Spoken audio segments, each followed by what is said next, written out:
What's up everyone, James here, and I bring you the entire series of G.I. Joe versus the Transformers. This video encompasses all of my videos that covered all 4 volumes of this series. It took me 3 years to cover it, and I enjoyed every moment of it. I hope you do too. Make sure you hit that like button, subscribe to the channel, or hit that follow button if you're listening to this on Spotify. With all of that out of the way, let the video begin. Oh my god, I had fun writing this script. Hey, what's up everyone, James here, and today I bring you an epic crossover, 2003's G.I. Joe versus the Transformers. Now, these two franchises first collided in 1986 when Marvel had the license to both properties. However, what separates this crossover from Marvel's is 2 things. First, this is a collaboration between 2 publishing houses, Dreamwave, who at the time had the Transformers license before they went out of business, Devil's Due Publishing, who was just an in-house arm at the time of Image Comics, but they had the license to G.I. Joe. Second, this was the first time G.I. Joe and Transformers were given their own universe for their collaboration and origin stories to take place, tying them together. Initially, I wanted to do Dreamwave's Transformer and G.I. Joe series, which came out soon after this one, that they were working on themselves, and the premise of that story was the Transformers and G.I. Joe characters were set during World War II, and that sounded fantastic to me. However, I found that the heavily inked art, air bubble placements, and panel placements were all factors that made it hard to read and understand what was going on, so I decided not to do it. I bid you guys go check it out and see if you enjoy it. Now, with that explanation out of the way, let's get right into it. So the story opens with the newly established Cobra discovering the buried Autobot ship, the Ark. Now we see that the Autobots and Decepticons are all unconscious. Through the conversation between Cobra Commander and the Baroness, we learn Cobra was able to discover the buried Ark thanks to information given to them by Destro. Now for some reason, they don't say his name outright, but that's who they're referring to when the Baroness mentions the arms dealer was right, and when Cobra Commander refers to him as the Scotsman. Now he isn't an official member of Cobra, he just has an alliance with them. He is one of my favorite characters in G.I. Joe, and we'll eventually meet him. Regarding the Baroness, she is Cobra's intelligence officer and lieutenant commander. She was this rich girl with an evil streak who discovered and joined Cobra. Cobra Commander is the leader of Cobra. He is still a mystery. No one, not even the members of Cobra, knows about his past or his identity.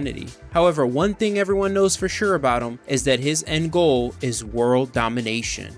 So as they walk through the ship, Cobra Commander quickly deduces that the ship landed here millions of years ago, and initially believes the Cybertronians are robots that aliens possibly piloted. That's until they come across the body of Megatron, who suddenly awakens saying, "I still function." After he collapses, Cobra Commander orders his troops to collect all of the Cybertronians and seal the Ark's entrance, hiding any evidence that they were ever there. Sometime later, we go to a group of soldiers led by Colonel Abernathy, who will become the leader of the G.I. Joe team. His codename, Hawk. I like to think of him as the Captain America of the group. Just to let you guys know, I'll identify each member of the Joe team, say their codename and specialty. Hawk and his unit are being transported to Washington, D.C. to stand guard over peace talks requested by the president himself. As Hawk is speaking to Lonzo, another future member of G.I. Joe, his codename, Stalker, because of his uncanny tracking abilities. One of the soldiers is laughing, and Hawk tells him to can the giggles, and how that should be his nickname, not Snake Eyes. Snake Eyes is the only name he ever goes by. He's the badass ninja of the Joe team, and is my favorite Joe. Now, he isn't the silent ninja Snake Eyes we all know just yet. He actually seems to be a very talkative soldier, but I like how we don't get any dialogue from him. And after this, he signals to Hawk that he'll keep his lips shut. During the peace talks, protesters are outside, but everything seems to remain peaceful even with that going on. At least until Hawk is alerted that foreign aircraft is fast approaching their position. Suddenly, an explosion occurs. A few HISS tanks, which stands for High Speed Sentry, come storming out of these trucks and into the crowd of protesters firing lasers. As Hawk and his troops are firing at the tanks, he points out that they have laser guns. So as the army is being overwhelmed by these tanks, it gets even worse. Cobra's Blackbird and 2 A-10s arrive, but luckily the Air Force comes at the same time and is not too far behind them. Now, the Air Force pilot leading this squadron is Brad J. Armbruster, another future Joe, codename Ace. He mentions how he can't get a lock on the Cobra jets and deduces they might be using some tech that deflects their scanners. Also, the Cobra Blackbird should be faster than their F-16s, but the two A-10s shouldn't be moving as fast as them. Just to give you guys a clear idea of what he means, an A-10 can fly up to 420 miles per hour, whereas an F-16 can move 3 times faster than that at 1320. When the Air Force pilots start firing at the Cobra jets, Cobra Commander and the Blackbird orders Wild Weasel to take them out. His strapped sidearm warns him that he's unleashing a power he cannot contain. If you're confused about who this is, it's Megatron, in his original alt form, a Walter P-38 pistol. Some Transformer fans think Megatron's original transformation was stupid. I agree, but I don't mind they went this route in this series. It does make sense to keep him in prison in this type of form that you could keep close by. Ace goes head to head with one of the A-10s, but ends up in the worst possible scenario when he sees the A-10 transform, revealing to be Thundercracker. He smashes Ace's F-16. Luckily, Ace was able to eject in time. Now we transition back to the ground with the Baroness leading the Cobra tank unit. She orders them not to attack the media because Cobra Commander has a message for the world. Cobra Commander orders her to activate the battle android troopers. This is where it gets crazier. The Baroness's tank transforms into Optimus Prime, and the other Cobra tanks transform into Ratchet and Ironhide, all under Cobra's control. Cobra Commander's Blackbird transforms into Starscream. What's funny here is that Megatron says to Cobra Commander, "It's sweet irony you have Starscream as your personal vehicle, because he's the one most likely to stab you in the back. I'm glad it's Starscream." Cobra Commander has Starscream attack the building where the peace conference is taking place. We'll learn about how Cobra has the Transformers under their control eventually. In the meantime, as Starscream and the other Transformers are attacking the building, one of the Cobra Televipers is having trouble with Optimus Prime. He reports to Cobra Commander that he won't respond. This makes sense because Optimus is different. He carries the matrix of leadership after all. Courtney, a future Joe, codenamed Covergirl, former fashion model turned grease monkey of the Joe team.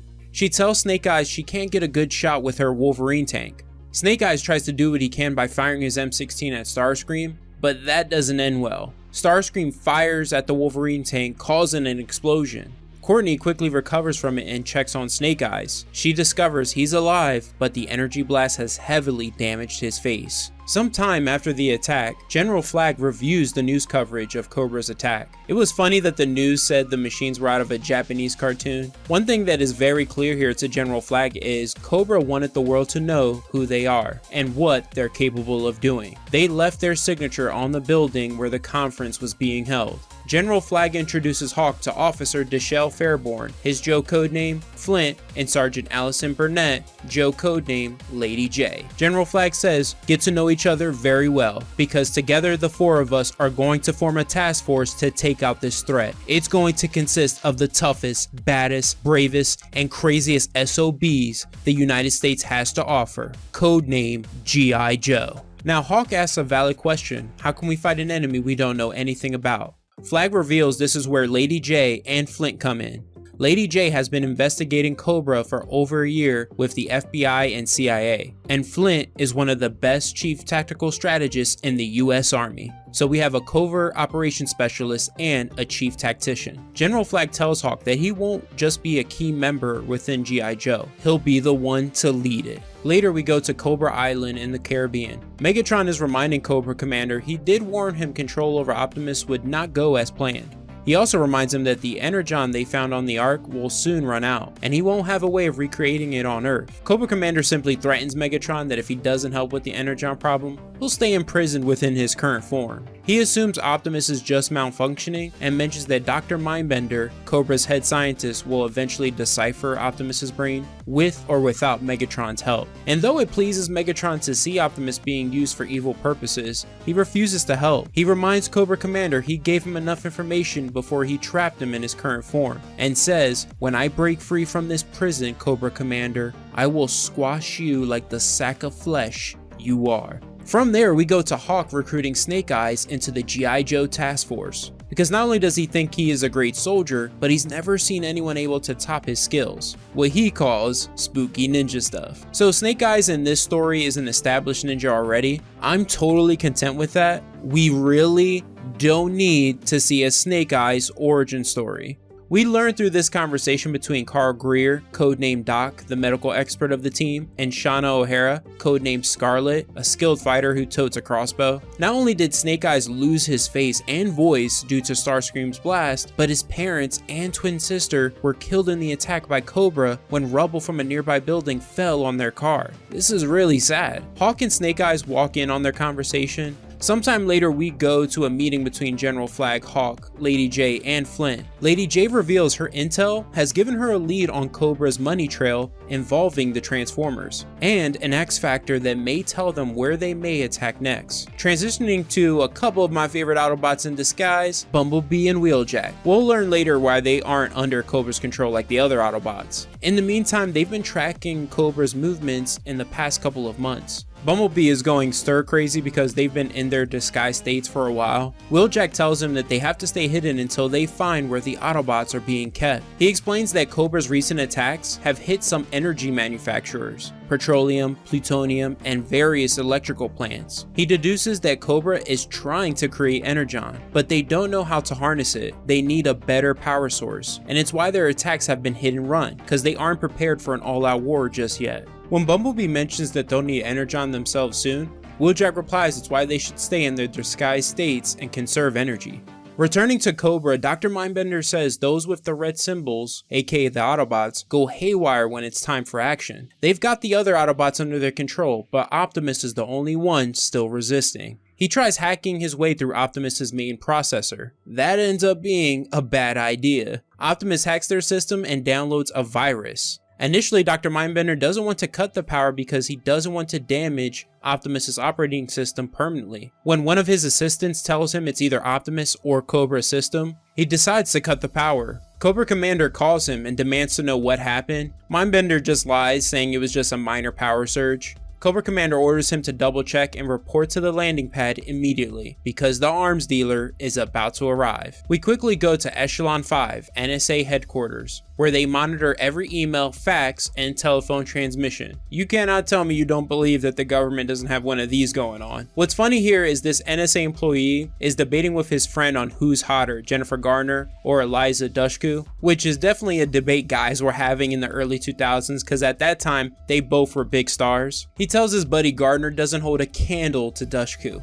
and he is right. I had the biggest crush growing up on Dushku. God, I loved her as Faith in Buffy the Vampire Slayer. But anyways, let me know if you guys had that debate. He comes across a message and immediately brings it to his boss, Blaine Parker. Future Joe codename, Mainframe, their computer scientist. Now this next bit doesn't add anything to the story, it's just good fun. We go to MacArthur Ido, codename Quick Kick. He's a master of the martial arts, basically the Bruce Lee of the G.I. Joe team, and Marvin F. Hinton, codename Roadblock, a heavy weapons expert built like a brick house. Probably the toughest Joe. It was fitting for The Rock to play that character in G.I. Joe's Retaliation. They're testing their mettle against each other until Snake Eyes interrupts. He signals that he wants in on the fun and indicates that he'll take both of them on by himself. Taking on one of them is crazy, but both is insane. However, when the match begins, Snake Eyes takes them out in just 4 moves without even breaking a sweat. After the match, the other Joes welcome Snake Eyes to the group by dogpiling on him, which is pretty funny.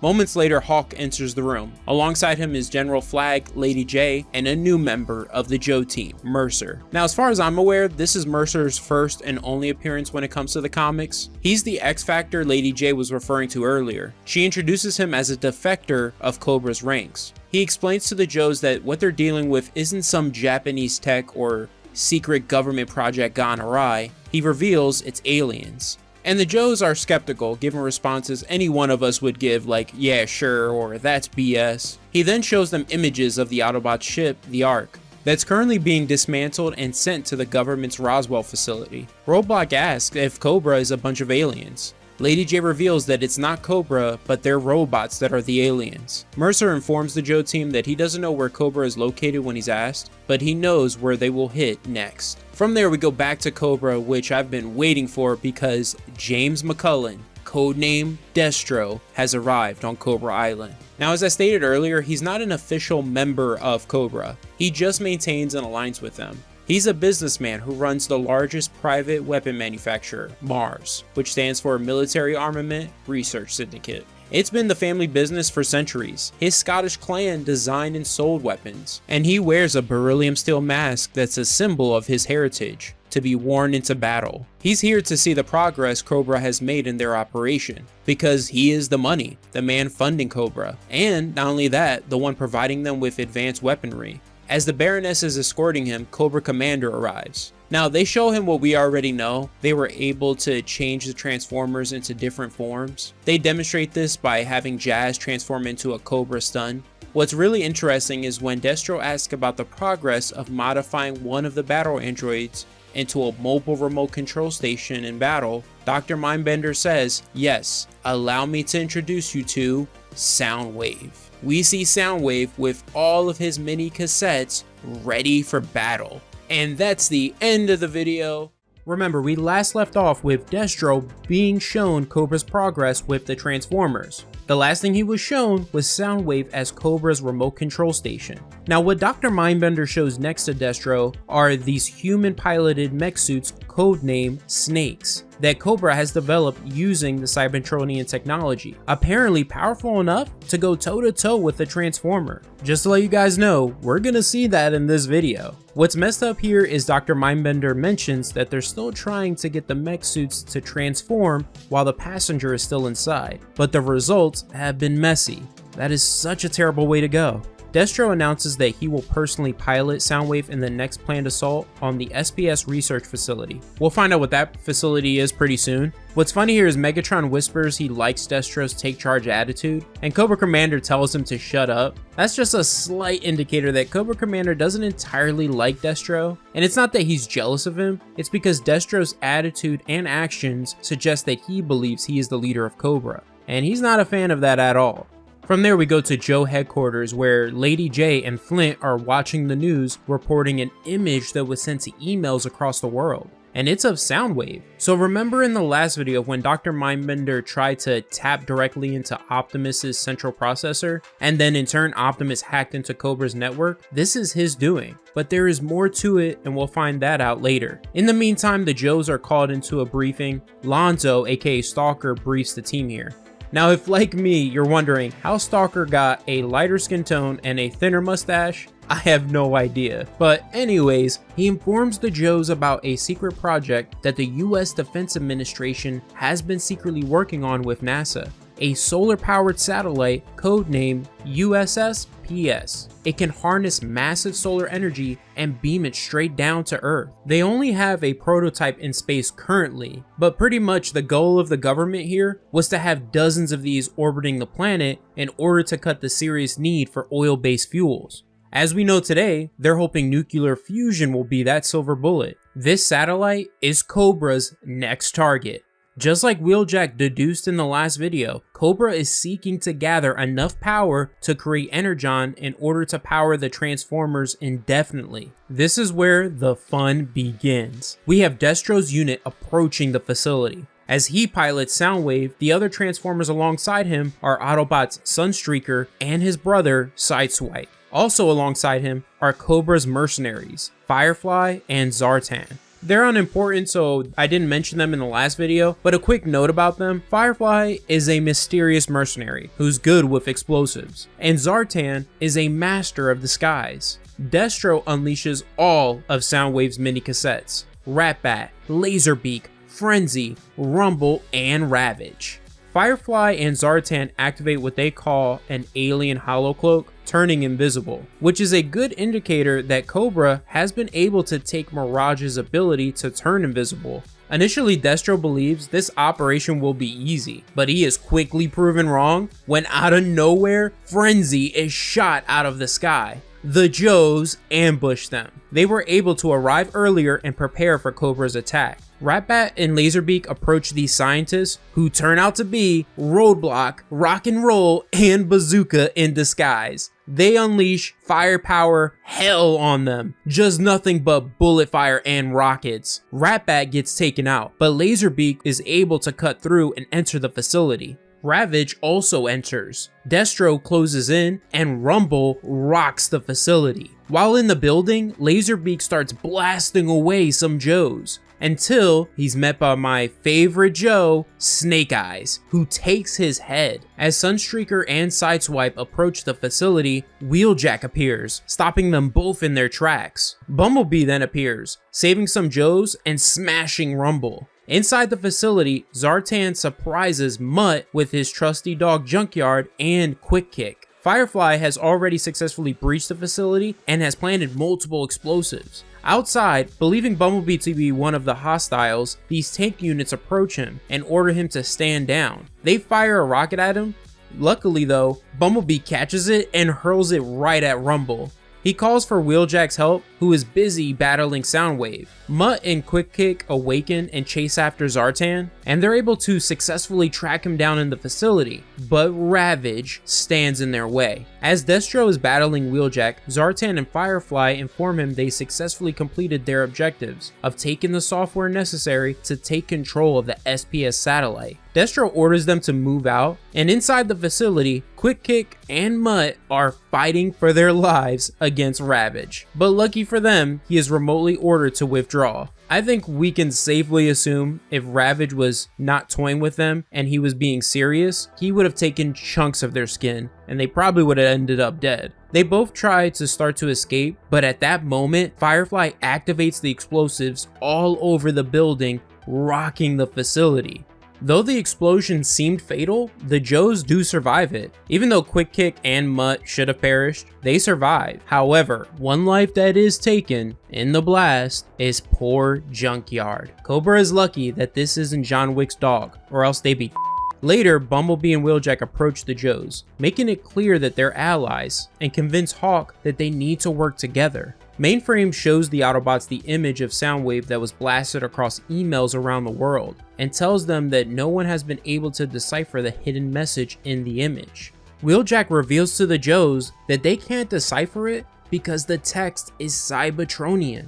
The code sent from Optimus Prime is the data necessary to access the network controlling the Transformers. Wheeljack surmises that the Matrix of Leadership must have done this, sending it as a distress signal. Hawk ends up allowing Wheeljack to access their system, but before we go any further, I have to point this out. If you're wondering, oh, who is this man who looks just like Hawk right next to him? Well, that's Conrad S. Hauser, codename Duke. So far, he has been reduced to a background character in the series. I wish he weren't, and I also wish they did something to distinguish between him and Hawk, because besides the attire, they look exactly the same. Fun fact, in the original G.I. Joe series made by Sunbow, Duke was the original field commander of the Joe team. It did alternate between him and Flint though, but later in the second season, Hawk was introduced and he became the official team's commander without explanation really. Wheeljack uses the code sent from Optimus to hack into Cobra's network. At that moment back at Cobra Island, the Transformers are free from Cobra's control. The Constructicons start demolishing the facility. Dr. Mindbender informs Cobra Commander of the situation, and Cobra Commander just says, "I'd love to help you, Doctor, but I have a problem of my own." Optimus Prime, staring at Cobra Commander, says, "More than you know, Cobra Commander, more than you know." At G.I. Joe headquarters, Wheeljack explains to the Joes what we already know, that Optimus captured the image of Soundwave, and when Cobra tried to breach his system and take control, he took over their network and sent a message embedded in the image of Soundwave. However, we learned that Optimus also embedded the coordinates for Cobra Island. Speaking of Cobra Island, right now it is in deep trouble. The Constructicons are about to take out Dr. Mindbender. Shortly after arriving back on Cobra Island, Zartan tells Destro he and Firefly need the second half of their payment, then they'll be on their way. But that isn't happening because Soundwave awakens and says no one is going anywhere except Oblivion. he fires his shoulder cannon and ejects Rumble and Ravage. I know it's weird that Rumble is here when earlier we just saw that the Autobots had captured Rumble. But anyways, Destro and his men begin to run for their freaking lives. Optimus goes after Cobra Commander. Cobra Commander tries to use Megatron to fire at Optimus, but even though he is trapped in his current form, Megatron still can resist. Unable to escape, Megatron tells Cobra Commander if he frees him, he'll survive. With no other choice, Cobra Commander frees Megatron. He transforms and smashes Optimus Prime. The Televipers do their best to keep control of the Transformers plugged into the network. As that's going on, Ironhide wakes up, as do the rest of the Autobots, Ratchet, Mirage, and Jazz. The Televipers almost regain control of Ironhide until Ratchet unplugs him from the network. Once the Autobots are free, they roll out to find Optimus. At Joe headquarters, as the Joes prepare for their attack on Cobra Island, Army General Renegar, I hope I said that correctly, and Horn arrive. They inform Hawk that they'll be taking Wheeljack and Bumblebee into custody and take them to Area 51 in order to experiment and dismantle them. To no surprise, the government wants to do what Cobra did and reverse engineer the Cybertronian technology. Still, to ensure that they're the only ones with this technology, General Renegar reveals to the Joes that they are canceling their planned attack on Cobra Island and ordering a nuclear strike on it instead. Hawk, just following orders, activates the magnetic pulse generator the generals had prepared on the cargo plane for Wheeljack and Bumblebee. Hawk informs the Joes of the change of plans, but before they leave, Wheeljack, still conscious, reveals that Cobra is stockpiling Energon. If the nuclear strike happens, the reaction would send the planet into a nuclear winter that would kill everything. As the Joes are facing that dilemma, Cobra Island is still in chaos. Megatron continues to smash Optimus. It goes back and forth until Soundwave intervenes and blasts Optimus in the chest. Optimus falls after another blast from Megatron. Megatron orders Soundwave to activate the SPS satellite in order to start creating a supply of Energon. As he is about to finish off Optimus, out of nowhere, he is blasted by the ever opportunistic Starscream. He tells Megatron a change in leadership is in order, and he'll take this opportunity to end him and Optimus. But as always, Starscream talks too much, and Megatron fires back at him. Their little squabble distracted them long enough for Optimus to rise and for his fellow Autobots to arrive. Nearby, Cobra Commander attempts to sneak off the island, but Gears and Brawn take him by surprise. They capture him and try to take him to Optimus until suddenly they're blasted by Cobra's most dangerous ninja assassin, Storm Shadow, piloting one of the Snake units. Storm Shadow shows just how capable a Snake unit can be against Transformers. He easily dodges Gears and Brawn's attacks and takes them both out. Brawn even says that the Snake unit hits as hard as a Cybertronian. Elsewhere, Destro and Zartan are still running for their lives. Rumble nearly catches Destro until the Baroness stomps him into the ground with the Snake unit. Back at the lab, Dr. Mindbender is being tortured by the Constructicons. Soundwave orders them to stop because they need Mindbender for the satellite. And we see that Ravage did capture Firefly. The Constructicons ask Soundwave what are their orders, and Soundwave replies, protect the satellite and Energon, combine together and form Devastator. Disobeying orders, the entire G.I. Joe task force flies toward Cobra Island. This is where we learn why Wheeljack and Bumblebee were the only Transformers not captured by Cobra. It's really nothing crazy, no big reveal. Hawk explains to Wild Bill that they were sealed off in a different part of the Ark, which is why Cobra didn't find them. And when Cobra blasted the cavern in order to seal it off again, it activated Teletran 1, who brought them back online. He assures Wild Bill that they're doing the right thing, and when they get court-martialed, he'll do his best to take all the blame. Wild Bill replies, you don't have to justify it to me or any of the Joes. Some things are just worth fighting for. Next up is the finale of G.I. Joe versus the Transformers. Hey, what's up everyone? James here, and we are back with the end of G.I. Joe versus the Transformers. So, we open right where we left off. The battle on Cobra Island is still raging on. The Autobots and Decepticons are battling each other and the Cobra forces. Coming in hot by sea and air are the G.I. Joe Task Force, Bumblebee, and Wheeljack. Meanwhile, at the Pentagon, General Renegar convinces the president that the threat of Cobra unleashing the Transformers on any city again is too great, so the president gives the go-ahead on General Renegar's nuclear strike on Cobra Island. Now, on the island, the Decepticons have taken over the SPS satellite. They use the satellite to channel the microwave energy of the sun. The satellite collects it like a battery and beams it down to Earth into these energon cubes. This is enough energy to power an army of Decepticons. Now, outside the facility, the Constructicons join the battle and form Devastator. He fires at the Autobots and takes out Hound. Wheeljack and Bumblebee call him a monster and charge toward him with the Joes at their back. Now, from here, we go to one of my absolute favorite moments in this series. Nearby in the forest, Snake Eyes comes face to face with Starscream. Remember, back in part 1, Starscream is the one who scarred Snake Eyes. Starscream tells Snake Eyes how he'll take him and use him as a bargaining chip, but that isn't happening, because Snake Eyes immediately strikes Starscream, taking out one of his optics, then shoves a grenade into it. This shocked Starscream so much that he ends up stumbling and falling down the waterfall. Elsewhere, Cobra Commander and his lackeys are continuing their escape, but who stops them in their tracks is some of the Autobots. Blue Streak says, Storm Shadow, Baroness, Zartan, and Cobra Commander, we're taking you in. The Baroness and Zartan charge them, and they get beaten down quick, fast, and in a hurry. The Autobots believe the rest of them are going to be easy pickings, but remember, in the last video, we saw Storm Shadow is highly capable in a snake unit. When he enters the fray, he takes Trailbreaker's head like that. It's over for him. The Autobots are initially shocked at this, but quickly become enraged and dogpile him. They start ripping apart his snake unit. Back with Optimus and the rest of the Autobots, they become aware the Decepticons are using the SPS satellite to create Energon. With no time to devise a strategy before the Decepticons become fully powered, Optimus decides just to charge toward them. He comes bursting into the facility and threatens to fire on the Energon cubes, willing to sacrifice himself to end them. However, Megatron calls his bluff and orders the Decepticons to attack.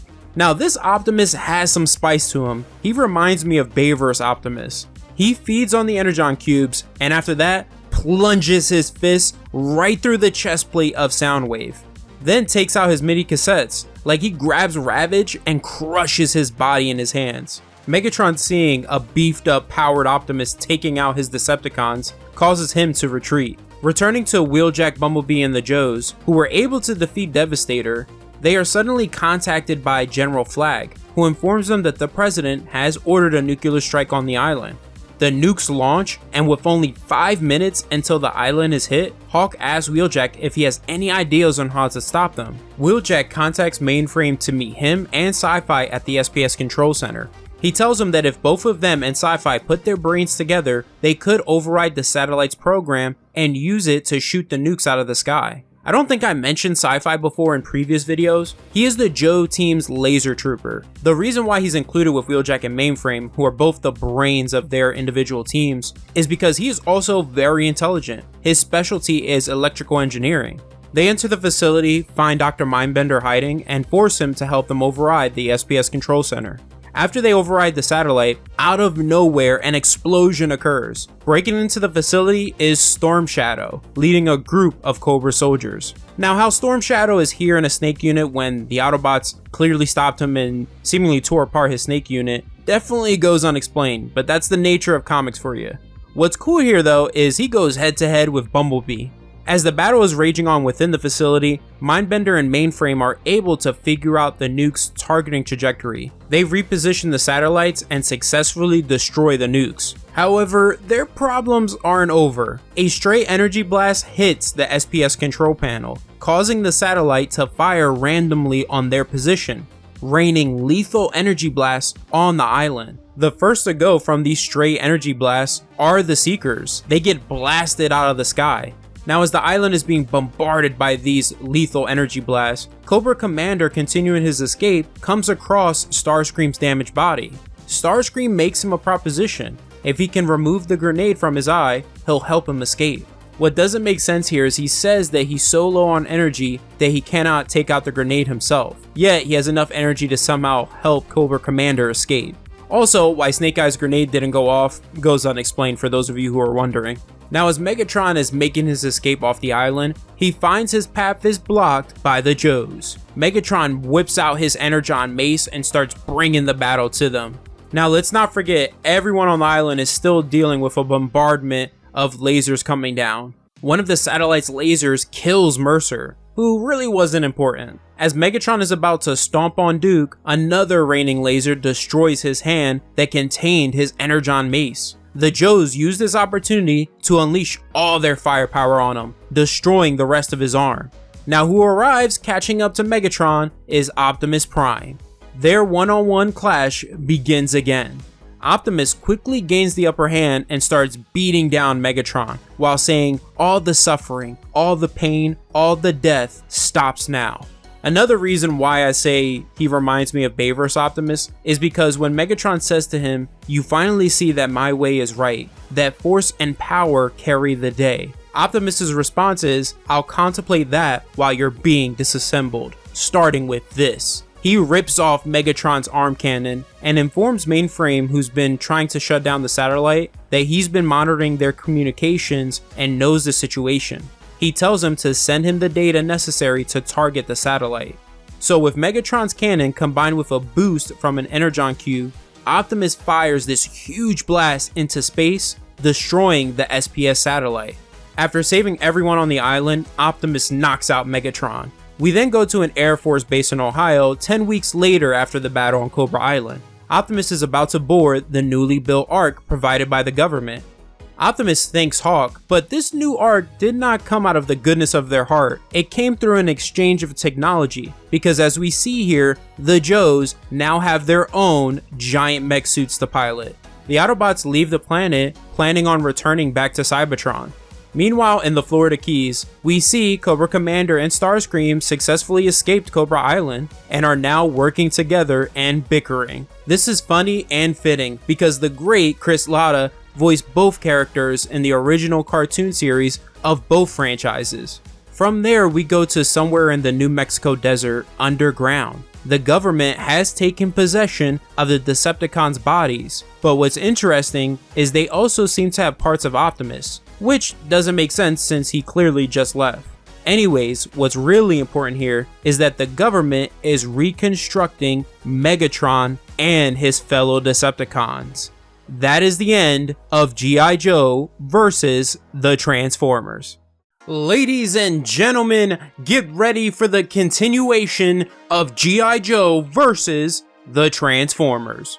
We're going to be covering the second series, so if you haven't seen my videos on the first one, link will be in a pinned comment below. At the end of the last series, we saw Cobra was defeated and their forces were scattered worldwide. However, Cobra Commander, aided by Starscream, escaped capture and the two seemed to begin a partnership. Meanwhile, the surviving Transformers returned to Cybertron, but before they left, the Autobots shared their technology with the Joes, and we saw that the government secretly aimed to revive the deceased Decepticons for their own use. Now, this series takes place 2 years after the fall of Cobra. 18 months ago, the Joes heard Cobra has reformed and that Cybertronian technology is being sold on the black market. 7 months ago, they also received intel of an international weapons ring connected to the biker gang Dreadnoks, who are connected to Cobra. For those of you who don't know who the Dreadnoks are, they're a group of mercenaries consisting of psychopaths, vandals, and thieves led by the Master of Disguise, Zartan. The story really begins here with the Joes, Scarlet, Stalker, and Beachhead raiding the Dreadnoks warehouse. Now, Beachhead is new to us in this story. His real name is Wayne R. Sneeden, an Army Ranger who's an all-around tough guy. I like to think of him as the solid snake of the Joe team. The Joes come face to face with the Dreadnoks. Now, these are the original members of the group: Ripper, Buzzer, and Torch. Each of them reveals their new cybernetic limbs that coincide with their names. But honestly, this upgrade doesn't do much for them, because they get taken out quickly. These guys driving a truck try to escape, but standing in their way is who I initially thought was Quick Kick, but I was wrong. This is Charlie Ironknife, aka Spirit. the Joe's Native American mystic warrior and tracker. He leaps and drop kicks through the truck's windshield, stopping it in its tracks. This was absolutely badass. At that moment, an armored vehicle that looks like Christian Bale's Bat-Tank comes bursting out of the back and starts laying down firepower on the Joes. However, the Joes have also upgraded themselves with Cybertronian technology. They protect themselves using an invisible shield. Bazooka takes out the armored vehicle's wheels. The driver comes popping out of the vehicle mounting a cannon, but Snake Eyes in his mech suit quickly takes it out. Now, I couldn't figure out who was in the red mech suit. I was thinking maybe it's Lady J, but let me know in the comments below if you know who it is. The next day in Portugal, Cobra Commander arrives at Destro's estate, where he is currently hiding out. Cobra Commander gets right to the point as to why he's come to see him. He informs Destro that his sources have learned about a science lab in Boston that has opened a wormhole between Earth and Cybertron. He explains that the wormhole is controlled by Cybertron's supercomputer, Teletran 3. It's the center of the network of wormholes crisscrossing Cybertron. What Cobra Commander asks of Destro is for him to fund the expedition. He reveals that part of his plan is to go to Cybertron and use Starscream to gain control of Teletran 3. He shows Destro that Starscream is subservient to him. It's weird that this is the case, since the last time we saw them, they were reluctant partners, but now Cobra Commander has this unexplained dominance over Starscream. Cobra Commander also reveals that once he takes control of Teletran 3, he plans on creating a wormhole network on Earth, where he can have his troops appear, strike, and vanish wherever and whenever he wants. Now, Cobra Commander, knowing how Destro's mind operates, tells him this network can also be used as an instantaneous delivery system for his arms shipments.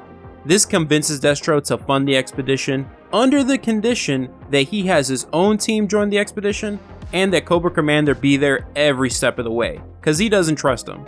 He orders his butler to close down the estate as he and Cobra Commander discuss logistics. This butler leaves the house and dives off the estate cliff and into the ocean. The butler is revealed to be the Joe's undercover agent, Chuckles in disguise. Now, Chuckles is kind of like the Joe's own master disguise / undercover agent. He informs Joe headquarters of Cobra's plans. From here, we go to the Transformers. On Cybertron, the Great War between the Autobots and Decepticons still continues despite Megatron's death. What happened was, while the Autobots and Decepticons were battling on Earth, Shockwave conquered Cybertron. So the Autobots have been fighting to survive ever since they returned home. They've been using guerrilla tactics on Shockwave's forces. The Autobots successfully steal this shipment of Energon and escape. Shockwave has so much power over Cybertron that he isn't even fazed when one of his soldiers tells him that Optimus and his Autobots escape. Shockwave says Optimus and his resistance are nothing but an annoyance. I love that Shockwave has risen to power and is the big bad. Back on Earth, the Joes storm the science lab in Boston, interrupting Cobra's plan. Cobra Commander orders his troops to fire at the Joes, and a firefight ensues. This ends up being a bad idea. Dr. Mindbender panics, yelling at everyone not to fire at the wormhole gate, but it's too late. The computer malfunctions, and both the Joes and Cobra are immediately transported to Cybertron. Once they arrive, Cobra Commander orders Starscream to take Teletran 3, but Dr. Mindbender informs him that it's destabilizing again. Another energy surge occurs, and this time it spreads across all of Cybertron, zapping various Cybertronians away. Once it's all over, Shockwave enters, ordering his troops to wipe out Cobra and the Joes.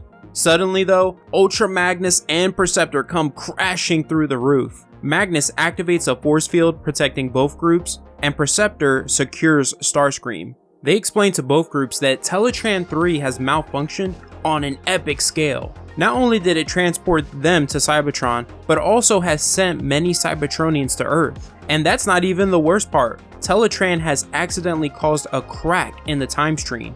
It sent those Cybertronians to Earth's past and future. That if those Cybertronians aren't restored to the proper time and place, it will cause a feedback on Earth that will unleash a nuclear holocaust on the planet. Ultra Magnus makes it clear that Cobra and the Joes are the only ones standing between Earth and a fiery death. especially since Ultra Magnus has to stay and hold the shield, which only has a 12-hour lifespan by the way, and Perceptor has to operate Teletran 3.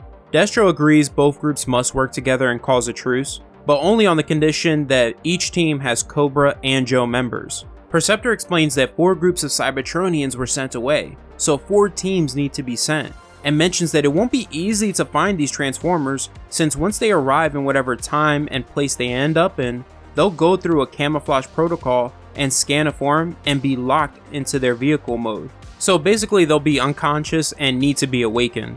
He gives each team a tracking device and a disruption unit so they can track and reboot the system of each Transformer. What's even crazier here though, is that even if they accomplish all this in under 12 hours, they'll still have to deal with being surrounded by Shockwave and his army of Decepticons.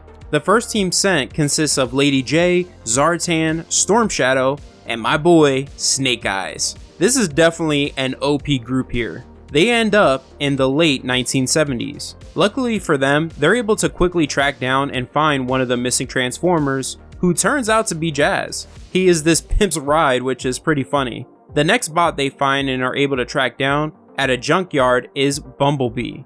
The third target is owned by some guy. In order to lure him away from the public eye and get him somewhere more discreet, Lady J comes up with the idea of racing this guy and leading him to their final target. She's going for the kill 2 birds with 1 stone approach. She successfully leads the guy to their 4th target, who is in a warehouse full of cops in the middle of a bust. Lady J activates a disruption unit that awakens both targets, one revealing to be Hot Rod and the other Blitzwing. To all Hot Rod fans out there, sorry to say he won't be a big part of this story. Now before a fight breaks out or before the cops fire at them, Lady J warps them all away back to their time. Now the second team, consisting of Roadblock, Baroness, Beachhead, and some random Cobra soldier, arrive at their time. Suddenly, they're nearly run down by some cars that are firing Tommy machine guns at each other. The team quickly figures out that they've ended up in 1930s Chicago. What's hilarious is the Cobra soldier named Percy is losing his mind here. He can handle giant robots, being instantaneously zapped to another planet, but time travel is just too crazy for him. Beachhead and Baroness have a debate on whether to use stealth or blend in by creating personas that fit with the time. They end up going with Beachhead's stealth approach and track down one of their targets, which is a red and blue truck. I wonder who that can be. Beachhead beats up these goons surrounding the truck. After interrogating one of the guys here, he finds out this truck, along with 5 other vehicles, was found by his boss, Tommy Fingers. He put the rest of the vehicles in his garage under his nightclub. They activate the truck here, which turns out to be, to no surprise, Optimus Prime. He got zapped away when he tried to save Jazz. The team explains the situation to Prime and then head to their next target. Meanwhile on Cybertron, the first team arrived safely back and Magnus secured Blitzwing. However, he reveals to the Joes the force field only has 6 hours left. Now in order to gain access to Tommy Fingers' garage, the second team goes with the Baroness's approach, which is to disguise themselves. The Baroness, using her looks, convinces Tommy Fingers to give her a tour. Roadblock gets himself into the band performing in the nightclub, disguising himself as a trumpeter named Miles Davis. This is something Roadblock would definitely do. Sometime later, the Baroness knocks out Tommy Fingers with a drug, and Roadblock takes out the goons guarding the garage. The Baroness informs the team that Tommy Fingers discovered 2 trucks and 4 cars. The second truck is filled with dynamite at the moment and is going to be used to blow open a bank soon. So they need to hurry and get that truck back before that Cybertronian is killed. If that happens, Earth is gone. Now they decide not to activate these 4 vehicles here because they don't want to risk waking any possible Decepticons. However, these vehicles are already awake and are revealed to be the Stunticons. And if you're not familiar with the Stunticons, they're Decepticons who are combiners who can combine together and form the mighty Menosaur. Now this is just 4 of the members here. That second truck the team is after is the Stunticons leader, Motormaster. Optimus and the second team make a run for it. Beachhead and Roadblock try their best to keep the Stunticons off of Prime. They're able to take out a bridge here thinking that will stop them, but that doesn't work. Once they reach the second truck, the Baroness fires at the truck, causing the dynamite in it to explode. Luckily though, Motormaster survives the explosion and the Baroness activates him. Now the Baroness gives a very solid reason as to why she fired at the truck. She says, "These are robots from another planet. I've seen them take missiles at point blank range. The little dynamite isn't going to hurt them." The team then transports back to the future. We then go to the third team, in another time and another place. This team consists of Barbecue, Spirit, Tomax and Zaymont, and Dr. Mindbender. They're all shocked at the sight that they've arrived at a post-apocalyptic future. You're not ready for this terrible future. I hope you all enjoyed the video. The ending of this video, my god, it's just going to be insane, crazy. You're not going to want to miss out on this, trust me. What's up everyone, James here, and today we are back with G.I. Joe versus the Transformers 2. If you haven't seen the first video, the link will be in a pinned comment below. So, returning where we last left off, with Team 3 arriving at their destination. Initially, Spirit doesn't believe that they're on Earth, but Dr. Mindbender assures him they are on Earth in what seems to be a post-apocalyptic future.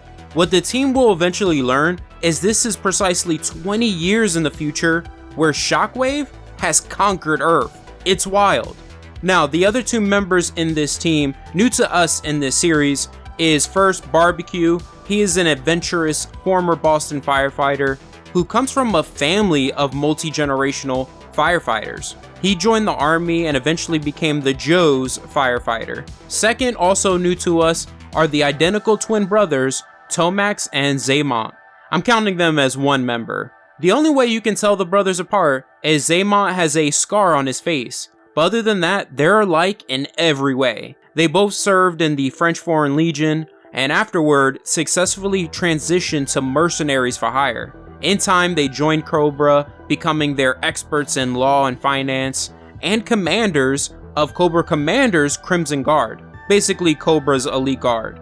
Before Team 3 can explore this bleak future, they're immediately discovered and attacked by the Decepticon sweeps. One thing I want to point out here that honestly kind of sucks is at the end of the last video, which is the end of the second issue in this series, they teased that there would be skyscraper-sized bots in the next issue. And even the cover of the following issue, it teased that a massive bot would appear. Now, this massive, awesome-looking bot wasn't dubbed a name until 2015 in the Facebook blog Ask Vector Prime, where they named him Ragnarok, a powerful Decepticon made out of bombs and lasers and is able to make copies of himself. If that's not OP, I don't know what is, but he's become one of my favorite Decepticons. That's why we saw multiple skyscraper-sized bots in the end of the last video. Now, why he wasn't utilized, I couldn't find out, but maybe either Dreamwave or Devil Deuce Publishing didn't want to go further with that, or the writer of this series, Dan Jolley, didn't know what to do with him. Who knows? They ended up replacing him here with the Sweeps, who are Scourge's minions, but I don't think any of these are Scourge. Either way, it doesn't matter because they are suddenly shot out of the sky and Team 3 discovers they were saved by the Dreadnoks. Torch, Buzzer, and Ripper here seem to have changed a lot and are part of what seems to be Earth's resistance force. The last time we saw them, they already had cybernetic enhancements, but now they seem to have gone through even more upgrades. Another thing I want to point out is the motorcycles they are riding are the Junkions. They even mention later that they found them in a trash heap, which is funny because as we know, their homeworld is a junk world. But them riding the Junkions could imply that they must have come to Earth at some point and maybe they were defeated by Shockwave. The Dreadnoks are surprised to see Team 3 here, seeing as though they mentioned they saw all of them die 15 years ago. Sometime later, the Dreadnoks receive the info dump from Team 3 on how and why they are here. Now, in the past 20 years, we're going to learn a lot has changed on Earth, like who the Dreadnoks say is their boss and is the leader of what's left of Earth's resistance force. The Dreadnoks introduce Team 3 to Duke, who looks like he's been through hell. Like, this man has lost 3 limbs, half his face is scarred, and it seems like he has to use a voice modulator of some sort to speak. All of this has majorly changed him. After Spirit and Barbecue explain to him that they've come from the past to retrieve the displaced Transformer that's here, and that if they don't, Earth will go through a nuclear holocaust, Duke calls it all BS. He doesn't believe it because in this timeline, a global firestorm never happened, but what did happen was an invasion. He tells them August 17th, 2014, known as Hell Day, is when Shockwave conquered Earth and killed everyone. That the Transformer they're looking for, the Dreadnoks, and him are all that's left of Earth's resistance force. Duke essentially tells them he doesn't care what they've come to do. He offers them a choice, either stay and fight or leave. This just shows how far Duke has fallen. He has become consumed by all he's lost and this war to the point that it's blinding him to the fact that they might be able to prevent all of this from happening. Now, Spirit and Barbecue do wonder why the nuclear holocaust didn't happen. Mindbender explains what could have happened is all the teams were successful in bringing back the Transformers, but Shockwave must have gotten through Ultra Magnus' shield and defeated them. After that, he took control of Teletran 3, mastered the teleportation tech, and invaded Earth. As Team 3 is about to leave the base, Torch stops them and tells them that he's lost everything these past 20 years, and if there's a chance that this can all be prevented, he's willing to help. From here, we return to Cybertron for a brief moment. Honestly, I was originally going to skip this, but I decided not to because I want to show you all how ruthless Shockwave is as the leader of the Decepticons. As the Decepticons are attacking Ultra Magnus' shield, Cyclonus informs Shockwave that Magnus' field generator has depleted, and now he is forced to use his own Energon to keep his shield going, but soon it will fall. Shockwave says, "You are a good and loyal servant, Cyclonus. Your life is assured for another cycle." This is the big difference between Megatron's rule and Shockwave's rule. Where Megatron's rule is emotionally fueled, Shockwave's is cold and calculating. He isn't emotional. He wants results, and if you're not able to give them to him, he won't hesitate to annihilate you, or at least experiment on you. Back in the future, Torch is leading Team 3 to the missing Transformer. He explains that this Transformer arrived 2 years ago and is their most fearsome fighter. That lately he's been fighting where it's thickest. When Spirit asks what's the bot's name, Torch replies, "We've never known. We just call him the Autobot." Now, none of you are prepared for which of the Autobots this is. Suddenly, they're all attacked by a huge swarm of Insecticons. Now, these are clones of the Insecticons, but they're still very dangerous. At that moment, Tomax and Zaymont reveal they've upgraded both their bodies with Cybertronian tech. Their arms connect and they both unleash this massive blast that obliterates most of the Insecticons. Torch uses an EMP grenade and the group makes a run for it. They run into a nearby forest, and even there they're not safe because they run into a group of clones of Ravage. Out of nowhere though, some of the clones are blown away and the rest make a run for it. Now who did this? Well, the missing Transformer and the last Autobot standing, Ratchet. Now Ratchet being the last Autobot left is awesome, and here's why. Ratchet isn't known as a warrior amongst the Autobots. I mean, there was this one time in Marvel's Transformers, he beated the brakes off of Starscream, but for the most part, he's known as the healer, the chief medical officer of the Autobots. But in this alternate, terrible future, he's changed and has been forced to become a deadly warrior. This whole thing is like an alternate version of Transformers Last Bot Standing that we've covered on the channel. If you haven't seen it, I'll put it in a pinned comment down below. I hope in the future we get another version of that that's similar to this. I would love it. Later, after hearing from Team 3 on why they are here, Ratchet, unlike Duke, does believe their story for the most part. However, he tells them that he isn't going anywhere until he saves a group of human slaves that are operating a factory Shockwave is using to strip Earth of every last resource. That currently there is another group of humans there waiting to be taken to the disintegrators. The team agrees to help him. Soon after, they reach the facility and ambush the bots guarding it here. The team successfully sets the humans free and the mission really goes off without a hitch. But what's cool and yet crazy here is the glimpse we get of how much Ratchet has changed. During his fight with the guards here, we see he's in some sort of berserk state, to the point that while fighting the guard here, he nearly smashes the guard's body on top of Team 3. He's yelling at the guard, "You won't beat me, you won't," and ends up blasting him apart. What we can surmise here is either Ratchet has been scarred psychologically from losing those he cares about, to the point that in order to prevent that from ever happening again, he loses himself in battle. Or another possibility, he preps himself to go into a berserk state before every battle. Now, after the mission, Ratchet tells Spirit he won't be leaving. The gamble that they might be able to stop Shockwave in the past, he considers to be too great a risk, when here in the future, from his perspective, he can for sure save people and make a difference.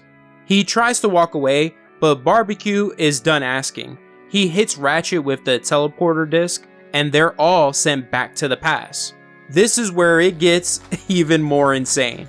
Once they arrive in the past, Ratchet gets blasted from behind by Shockwave, who says, "Ratchet, I always hated you." Team 3 quickly realizes Shockwave got through Magnus' shield, took him out, and captured Perceptor. Now, Tomax and Zaymon try to link up and do their mega combo, but Shockwave is like, "Nah, son," and annihilates one of them right on the spot. He captures and secures Team 3. He reveals to Perceptor that he orchestrated basically this entire thing.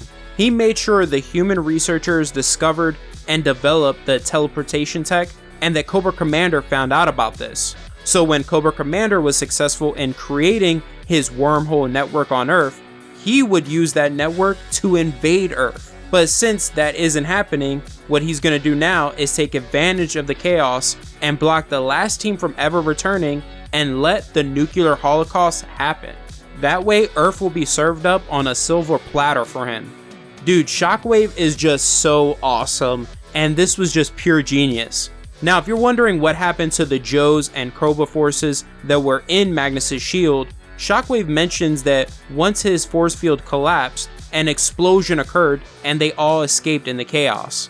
One thing I want to point out here, because it's just so weird, all the time displays bots that returned and were also in the shield basically disappear from the rest of this story. I don't know if Dan Jolley forgot about them or he just didn't know how to intertwine them into the rest of the story, but they won't show up until the end.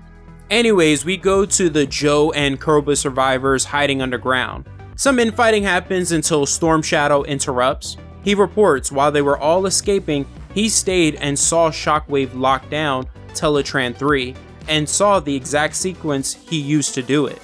It's crazy he's saying all this normally while his back is just heavily scarred, most likely from a blaster shot. Even CoverGirl is shocked at the sight of this and is like, "Dude, you're back." Beachhead proposes sending a couple of them through the conduit shaft they came down from so they can sneak to Teletran 3 and reverse the lockdown. However, to avoid detection, they can't have any gear or any metal on or within them.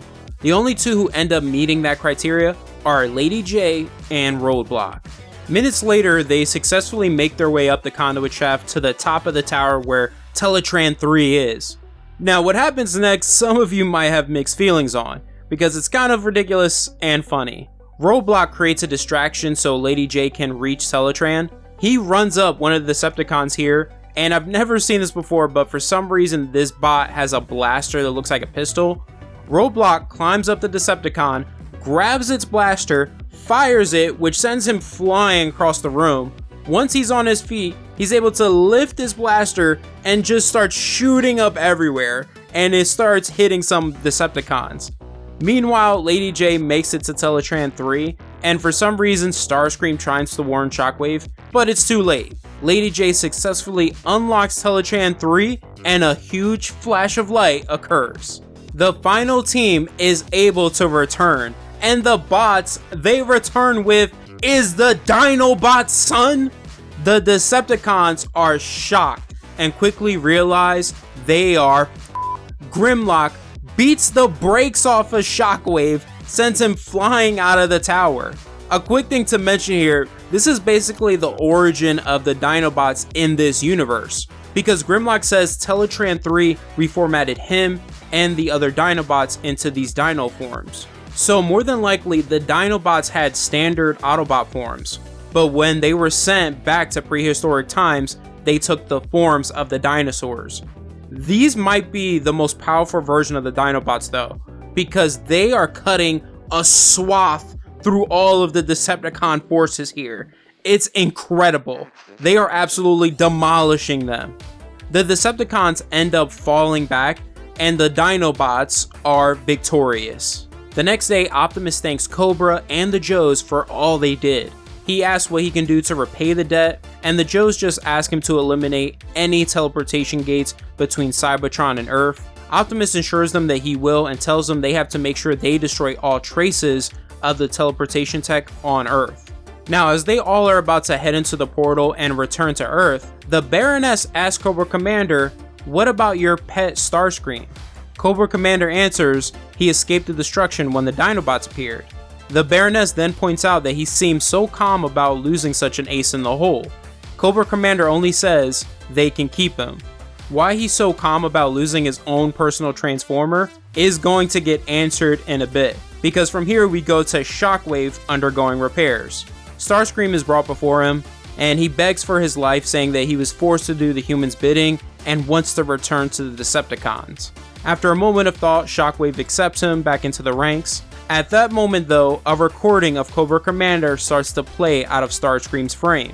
He says, "I imagine you've returned to your Cybertronian compatriots. Allow me to address your superior. Starscream has been an unending thorn in my side. He would have killed me if he had the chance, and at this point, he's become worthless. But it's nothing 45 pounds of plastic explosive I house in his frame can't fix." Suddenly, a huge explosion occurs. The top of Shockwave's tower is blown to bits. Finally, Cobra Commander gets his moment in this series. Now we go to 3 months later. Something very interesting happens. Dr. Mindbender in a maximum security prison receives some visitors. They say they're from the NSA and are here to transfer him. Later, he ends up in some Arctic secret compound somewhere. Mindbender suspects that they aren't really NSA, but he has no choice when they tell him to take this elevator to level 17. Once he reaches it, he comes across these dead bodies and begins to panic. He then is shocked at the sight of beings he's never seen before, Pythona and Nemesis Enforcer. Pythona says, "With your assistance, Doctor, we shall open the dimensional doorways wide, so that both Earth and Cybertron will crumble before the combined power of Unicron and the kingdom of Cobra-la." That's the end of the video and the end of the second series of G.I. Joe versus the Transformers 2. A new power rises and a new war begins. What's up everyone, James here, and we are back with G.I. Joe versus the Transformers. Make sure to hit that like button if you're excited to see this series return. Now, this is the third volume. If you haven't seen my videos on the first and second, you'll find a link to the playlist right below the like button that you can check out at the end of this video. So right off the bat, I'm going to disappoint all of you who are caught up on this series. Because remember the amazing cliffhanger we got at the end of the last video, where we saw the kingdom of Cobra-la preparing for Unicron's coming? That will unfortunately take a backseat in this series, but it will come back around in the fourth and final volume of this epic crossover in Black Horizon. I promise you all though, this series will satisfy you until we get to that. So this begins with a description of Megatron. It says, Megatron, commanding general and leader of the Decepticons. His name brings fear to organics and mechanoids across the galaxies. His cold, glaring face haunts the nightmares of those who fear it will be the last thing they see before his glossy, black fusion cannon erases them from existence. He is a creature of pure hate and evil, known by many names such as Scourge of Cybertron, the Slag Maker, and I'll add in there Champion of Kaon, and the Prime Killer. However, this mighty Cybertronian is now reduced to nothing but a head. So if you're asking how did this happen, Remember, at the end of the first series, we saw the government had taken the remains of the Decepticons on Cobra Island and were rebuilding them and most likely planning on taking control of them as Cobra did.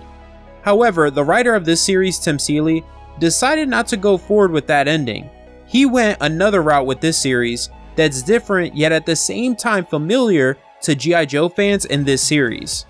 Now, Megatron, along with the bodies of the other fallen Decepticons, is on the lowest level of this secret government facility here in the New Mexico desert called Area 52. Yeah, you heard that correctly. Instead of controlling the Decepticons, the government has harvested the Cybertronian technology from them in order to create their own sentient mechanical weapon. This weapon is Serpentor. Now, if you're not familiar with who Serpentor is, I will explain who he is in a second here, but if you don't care to know, feel free to use the chapters below to skip this part of the video. So Serpentor made his first comic book appearance in Marvel's G.I. Joe issue 49, and his first appearance in the G.I. Joe animated series was in season 2 in part 4 of the Arise Serpentor Arise series of episodes. Now, in both the Marvel G.I. Joe comics and the animated series, Dr. Mindbender was the man behind his creation who had help from my man Destro. The reason why and how he was created differs between the two continuities.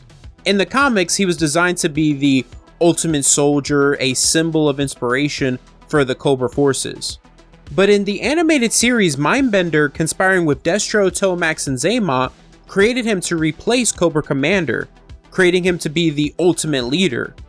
Also, Mindbender's idea to create Serpentor and replace Cobra Commander as leader of Cobra wasn't his.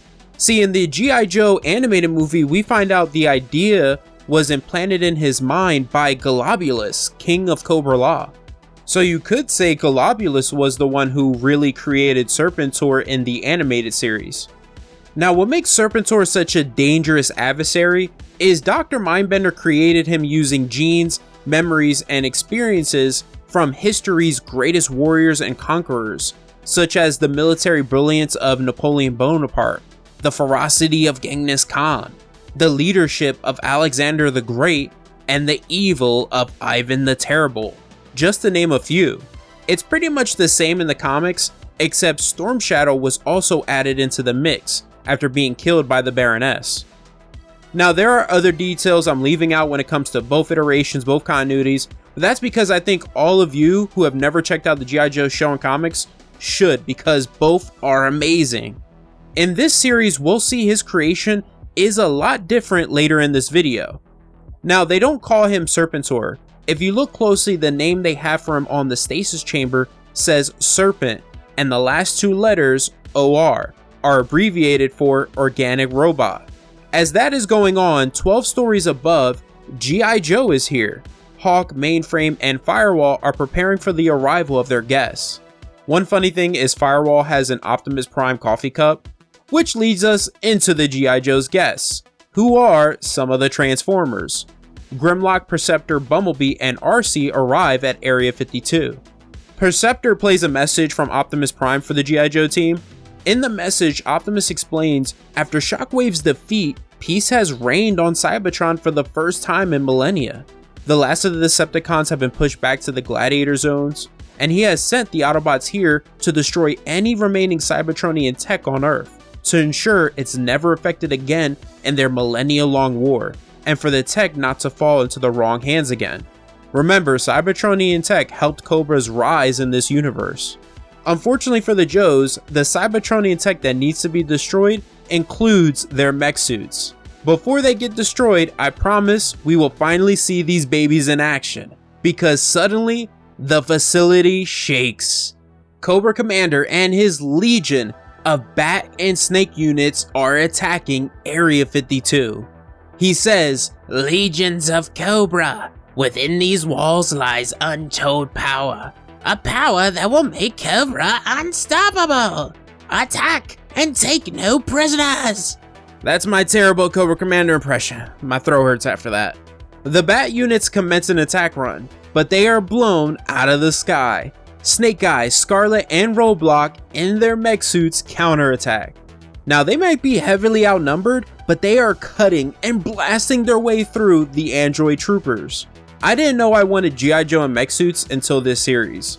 On Cobra Commander's orders, Zartan has the Bat and Snake units combine and form Cobratron. Cobratron is a massive bot. I guess you could say he's like a combiner since Mindbender created all the Bat and Snake units using Cybertronian tech. As Cobratron is about to stomp on the Joes, Grimlock appears, slicing one of its legs off. The rest of the Autobots and General Hawk in his mech suit join the battle. This is awesome, but though it seems like Cobra Commander is losing, this, at the end of the day, was all a ploy, a distraction to allow his mole on the inside, Zarana, who is posing as a doctor, to place a signal beacon that would show the location of his actual target. If you're not aware, Zarana is Zartan's sister. She is a master of disguise like her brother. Let me tell you guys something, their parents weren't creative with their names. They even have a brother named Xandar. The beacon activates, Cobra Commander and Zartan immediately leave the battlefield using this vehicle called a buzzbore to drill underground. Bumblebee notices this and chases after them. Once Cobra enters the facility, they start blasting the staff away here. Bumblebee comes fumbling through, surprising them from behind, but he gets distracted when he sees Megatron's head in the facility. Zartan attaches his device called an EM Scrambler to him that electrocutes and incapacitates him. Cobra Commander says out of all the Transformers, Bumblebee is who he hates the most. It's funny, but it doesn't make sense really, because I'm pretty sure they've never had any interactions in this entire series. Cobra Commander looks upon Serpentor's stasis chamber, admiring him because this is why he attacked Area 52. He wants to control Serpentor, since he is designed to be the ultimate weapon. Cobra Commander explains to Zartan and Zarana that Serpentor was created to be a supercomputer covered in bioorganic tissue with a biosteel indestructible shell. The histories, tactics, and lessons of history's greatest strategists are downloaded into his brain. Cobra Commander blasts him out of his chamber, and Serpentor immediately activates. Now, what Cobra Commander didn't count on is that since Serpentor was created with the remains of the Decepticons, mostly Megatron, he has his memories. So Serpentor remembers Megatron's horrible experience as Cobra Commander's personal P-38 and slave to his will. Serpentor grips Cobra Commander by the throat, crushing it. Zartan attaches an EM Scrambler to him and it knocks him out. However, maybe only seconds go by and Serpentor immediately reboots and wraps Zartan, Zarana, and Cobra Commander in his metallic tentacles. He says Serpentor has no master. The guy is like the villain Omega Red from the X-Men. He tosses all three of them, knocking them out like nothing. He then sees Soundwave's head. He puts on his armor and then accesses Soundwave's memories. Now this is where it gets fascinating. Through Soundwave's memories, he learns the history of Cybertron. He sees the origin of the Transformers, which is the same as the G1 cartoon that got revealed in the third season episodes 5 Faces of Darkness Part 4 and Forever is a Long Time Coming, where the Quintessons, using Cybertron as a factory, created the Transformers. They created a gladiator and slave race who evolved into the Autobots and Decepticons. Eventually, the Transformers, led by Autobot A3, aka Alpha Trion, rebelled and forced the Quintessons to flee Cybertron. Serpentor then sees Megatron's rebellion, Soundwave as his first lieutenant, and Optimus Prime gaining the Matrix of Leadership. He also sees Unicron, Junkion, and Optimus Primal, which doesn't make sense because this series takes place in its own universe, and we haven't seen any of them. I think this was the writer Tim Seeley's way of shouting out the G1 Transformers cartoon and Beast Wars, which share the same continuity. Afterwards, Serpentor evaluates his programming and determines he will finish what his father, Megatron, started. He will gain power. His new objective is to find the Matrix of Leadership and rule Cybertron. Serpentor will carry on Megatron's will because he is the son of Megatron. In this video, Serpentor crushes everyone and raises his army. What's up everyone, James here, and we are back with G.I. Joe versus the Transformers. Make sure to hit that like button. So this begins with Optimus Prime on Cybertron recalling his life before becoming Prime, back when he was Archivist Orion Pax. For those of you who are unaware, that's Optimus's origin in the Dreamwave universe. We've covered that origin on the channel. I'll have a link to it down below in the comments. If you've been following our coverage of the IDW universe, then you know Optimus's origin in that universe was he was a peacekeeper who was Sentinel Prime's right hand before he became Prime. That's honestly my preferred origin for him, and I'm hoping it's similar in the new Energon universe. Anyways, Optimus explains that he watched lives from a distance when he was an archivist. It was his job to record and observe the endless battle between the Autobots and Decepticons. Suddenly though, he became responsible for the Autobots, and responsible for leading them knee-deep into battle. But now, finally, peace reigns on Cybertron. Hot Rod enters, informing him about the battle happening on Earth, and Optimus quickly deduces that Cobra has something to do with it. Hot Rod though doesn't take the threat seriously, because he thinks humans pose no threat to Transformers, especially Transformers like Grimlock. But Optimus warns him not to take humans like Cobra Commander lightly, because there's much more to him than meets the eye. Back on Earth, Cobra Commander Zartan and Zarana recover from the beating Serpentor gave them, and it seems like he's left the facility. Cobra Commander gets pissed because his dream of controlling Serpentor is gone now. He didn't count on him having Megatron's memories. He mentions how he regrets ever discovering the Transformers.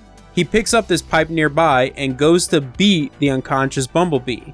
Just as he's about to land a blow, he, Zartan, and Zarana are surprised by the Autobots and the Joes right behind them. They track Bumblebee down here.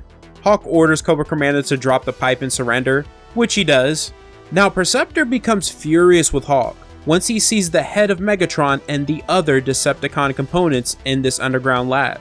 He quickly deduces the humans have been secretly experimenting on Decepticons without telling the Autobots. Hawk assures him that he had no idea this existed, which is surprising and yet not surprising at the same time, because the government wouldn't tell their own secret elite unit about a highly top secret experiment that we'll find out in a bit was meant to replace them. Scarlet orders Cobra Commander to reveal what he knows about the lab, and of course, he initially refuses, until Scarlet has Grimlock convince him, which is pretty funny. Cobra Commander says, "Your US government is behind this experiment, creating the ultimate robot soldier who derives from the Decepticons, what they call the Serpent Organic Robot, a weapon of mass destruction that would never rest, never complain, and never question its orders. While you were posing for file card photos, your bosses were creating your replacement. Oh, also, he's right behind you." Right on cue, Serpentor leaps into the fray, making a badass entrance.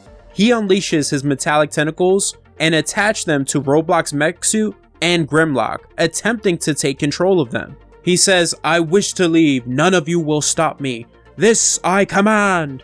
Fun fact, that's how Serpentor literally ends almost every sentence in the animated series at least. He'll be like, "Cobra Commander, don't use the bathroom stall next to me. Use the one at the end. This I command." That's literally how he talks. Now what's interesting is Serpentor obtains control of Roblox's mech suit, but he learns he can't take control of Grimlock. It seems like a Transformer spark can resist his control. He then takes control of Snake Eye's mech suit and has it fire on Scarlet, and has Roblox's suit attack Grimlock. I know I said in the last video he reminds me of Omega Red. Honestly, he is more like Brainiac from DC. Cobra Commander uses the chaos to escape in his Buzzbore. Hawk tries to block his path, but the Commander's Buzzbore just blasts through Hawk's mech suit. What happens next is awesome. As Serpentor is enjoying the chaos he's caused, Scarlet tries to ambush him, but there is no shot. Serpentor makes it clear to her just how superior he is. He blocks the kick and tells her he knows her martial arts style because he's programmed with 228 of them. In that moment, Scarlet asks, "Who are you?" Serpentor doesn't immediately answer her. He instead tosses her into a wall and Scarlet is done. After that, he answers her question, but announces it to the Autobots and Joes.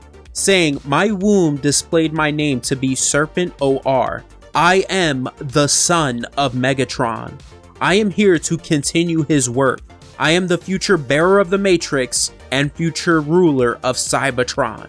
He then unleashes all of his metallic tentacles, attaching them to the roof of the underground facility, and says, "Noble warriors, it has been an honor to meet you upon this field of battle, but I have other wars to win. So I give you a hero's burial." He brings down the ceiling, the entire ceiling on top of the Autobots and Joes. Early on in this series, we are seeing they are no match for this guy. He is dominating them. Soon after, the Autobots and Joes recover and dig themselves out of the rubble, but the Joes' mech suits are permanently out of commission. Initially, they're all worried about Scarlet and believe she died, since she wasn't in a mech suit when the ceiling came crashing down. For a moment, we see Snake Eyes falls into despair. However, they soon discover she's fine, and also the scientists behind the Serpentor experiment. Now, Serpentor makes his way to level 6 within the facility, taking out guards left and right, and searching for the means to transport himself to his future kingdom. He eventually finds the Underground Lab's portal and transports himself to Cybertron. Now, on Cybertron in the Gladiator Zone, a lot is going on. After Shockwave's defeat, as we learned in the last video, the Autobots have pushed the Decepticons back into the Gladiator Zone. With no one having taken the leadership role, the Decepticons have been reduced to infighting. Each group has carved out their own territory. The fight we currently see going on here is between the Predacons and Seacons. Let me tell you all something about the Seacons. They're a Decepticon combiner group that doesn't get enough respect.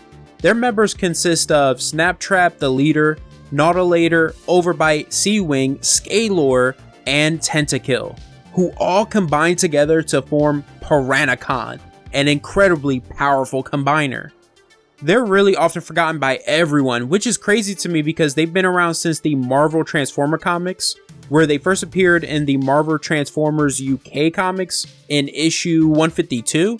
The fight here gets even more intense when the Seacons combine and form Piranacon. The Predacons then combine together and form Predaking. The two beastly combiners face off. They go to war, trading blows for a bit, but Predaking makes Piranacon understand his place within the Decepticon combiner totem pole. He beats him down, and just as he's about to finish him off, Serpentor interrupts. What's interesting is he attaches his tentacles to them, but remember, he can't control Transformers. However, he has now figured out a way to paralyze the Transformers. He says, "Decepticons, brothers, we must not fight amongst ourselves. I am scrambling the circuits which allow your independent components to communicate with each other. I'm going to upload some information. I am the son of Megatron, and I am here to continue his war. You are to be the first of my loyal soldiers." So before we get into the video, I've been saying Serpentor instead of how it's actually pronounced in the G.I. Joe series, Serpentor. The reason why I've been saying it the way I have been saying it is because in this particular universe, the project behind his creation is called Serpent, and how we pronounce that is Serpent. So I found it hard to believe that all of a sudden this advanced robot would say his name is Serpentor. That's my explanation, but to please my fellow G.I. Joe fans, I will say it like the show going forward. So this opens up with Perceptor refusing to bring Colonel Hawk and the Joes to Cybertron because it would be too dangerous for them, especially if a full-scale war between the Transformers occurs. He wouldn't feel comfortable having their lives in his hands, especially when, because of their size, they don't pose that much of a threat to Transformers, which is true. Hawk responds that he and his team are going because they've been to Cybertron before and are well aware of the dangers. Also, since Serpentor is the result of the US government experimenting with Cybertronian tech, he feels it's his duty to stop him. Now, Dr. Lee and Professor Martin are the men behind the Serpentor project. I haven't mentioned them until now because they're not really essential to the story. They're helping Mainframe salvage the gate Serpentor destroyed and used to transport himself to Cybertron.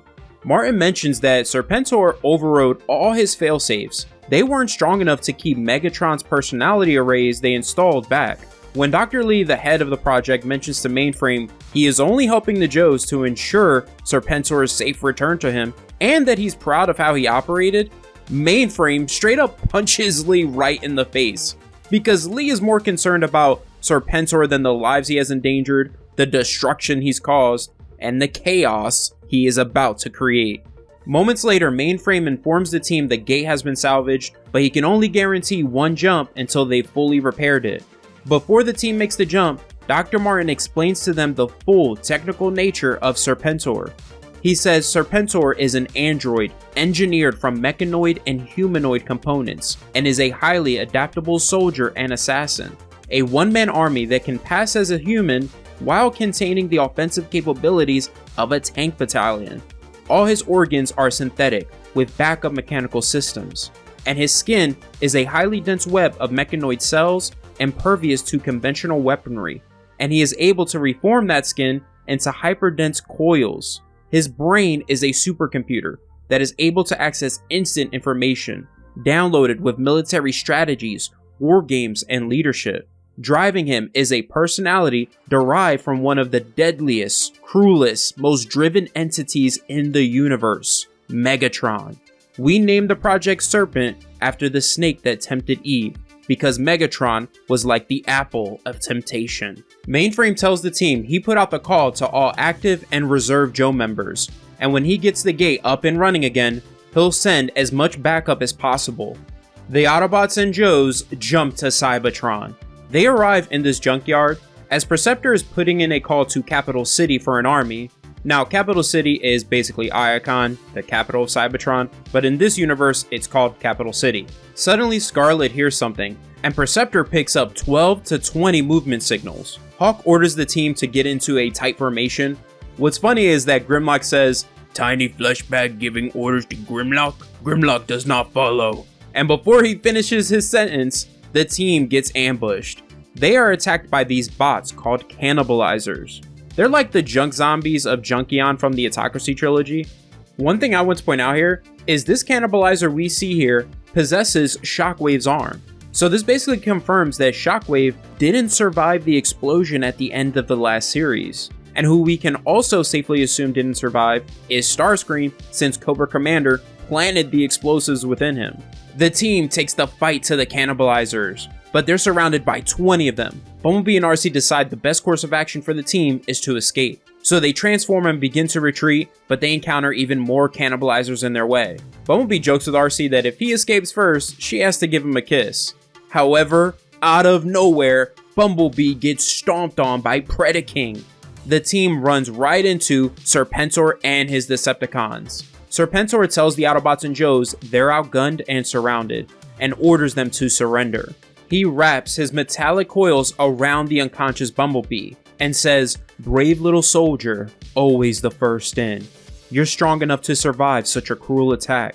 Perhaps with medical attention, you could recover. Unfortunately, help isn't coming for Bumblebee." Serpentor crushes and electrocutes him, and Bumblebee falls right before the team's eyes. They're all shocked. Hawk gets pissed and tries to attack Serpentor, but he's easily stopped by him, and Serpentor says, "He was a soldier standing in my way."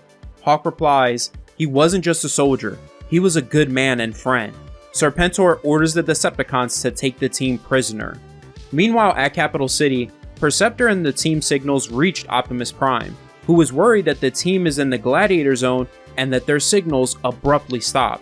He initially decides to head there himself and find the team, but Hot Rod convinces him to stay and lead the peace celebration that's going on today. He tells him he'll gather a squad and find them. At the new Decepticons base, the Autobots are restrained and the Joes are imprisoned in the Decepticons ammo crates. What we see next is a tender moment between Scarlet and Snake Eyes. Now, this is something that wasn't really built up or even hinted at in the last two volumes. It wasn't until the last video that we saw Snake Eyes has deep feelings for Scarlet, because when he thought she was killed by Serpentor, he began to break down. What happens is they both, in their own way, admit their feelings for one another, since, as Scarlet points out, they could die here on Cybertron.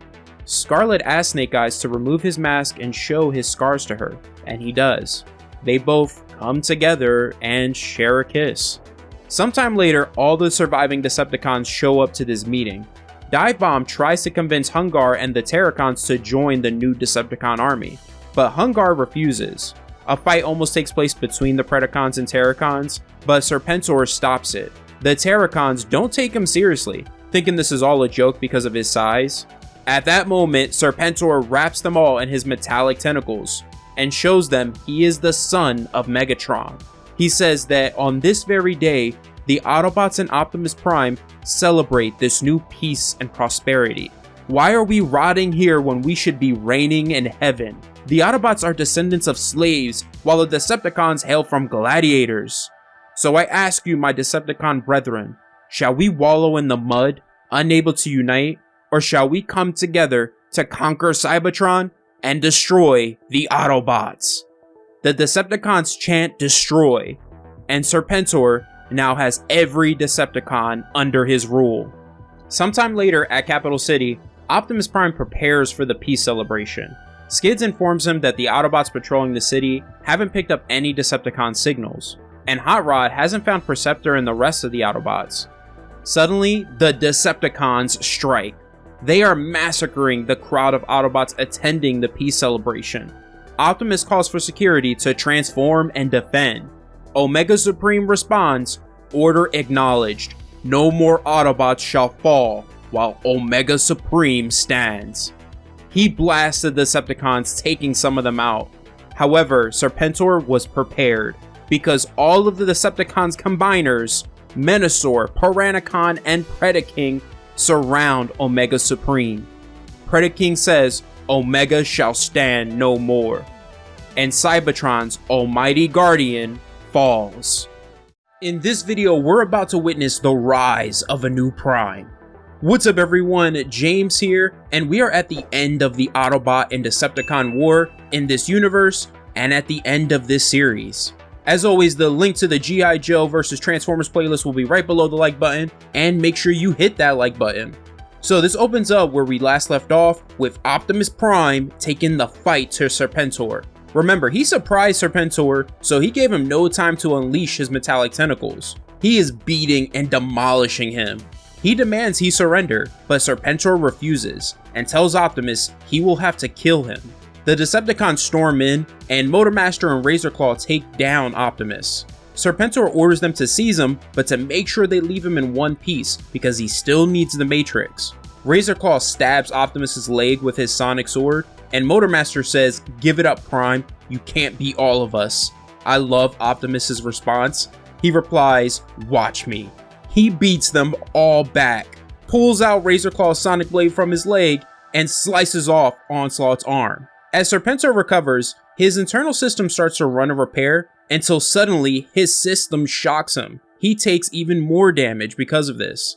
His system repeatedly reports errors, and says internal diagnostic misfeed, foreign programming error. Remember that, because it will lead to quite a reveal later in the video. Serpentor doesn't question it, and it only increases his determination to get the Matrix to heal himself and be reborn. Despite Optimus gaining the upper hand for the moment against the Decepticons, he is eventually overpowered by them. As they are demolishing him, he reports over comms to Hot Rod that the hostages are free, and orders him to commence the attack. Hot Rod informs the Autobots and the army of Joes that have arrived on Cybertron that the hostages are free, and says our mission is to retrieve our friends, rescue Optimus, and secure the Matrix. Remember, this is the largest, best led force of Decepticons we faced in a long time, so watch your back and go with Primus. The Autobots charge toward the Decepticon base, and the Joes, led by Flint, charge with them, yelling, "Yo, Joe!" Meanwhile, in the Decepticon base, Hawk and Perceptor's team are battling the Decepticons. I like that this is our second time seeing Roadblock carrying a Transformers blaster and using it as a weapon. Still, I'll admit, Hawk carrying what seems to be a pair of pistols next to him is silly, because honestly, that's useless against any of the Transformers. Hawk gets overcome by Overkill, who threatens to tear apart his throat. Suddenly, Hawk is saved by Snake Eyes, who throws a piece of metal into Overkill's optics. The team successfully defeats the Decepticons here. Grimlock interrogates Runamuck, demanding to know where Prime is being held and threatening to tear him apart if he doesn't give it up. Runamuck doesn't take his threat seriously because he's an Autobot and torturing isn't their thing. Grimlock responds by tearing his arm off and saying Grimlock is Dinobot. Rules not the same. Now tell us where Prime is or next will be head. Returning to Serpentor, he orders Motormaster and Razorclaw to stop the beatdown they're giving Optimus, and Optimus looks crushed. They almost beat him to death. Serpentor apologizes to Optimus, reminding him that he offered him the less violent option. As he pries open Optimus's chest plate, he says, "You insisted on this path. My ascension is as inevitable as a force of nature.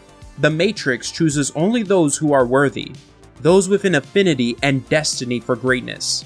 I may have begun life as Frankenstein's monster, as a weapon, but history will remember me as Cybertron's greatest leader.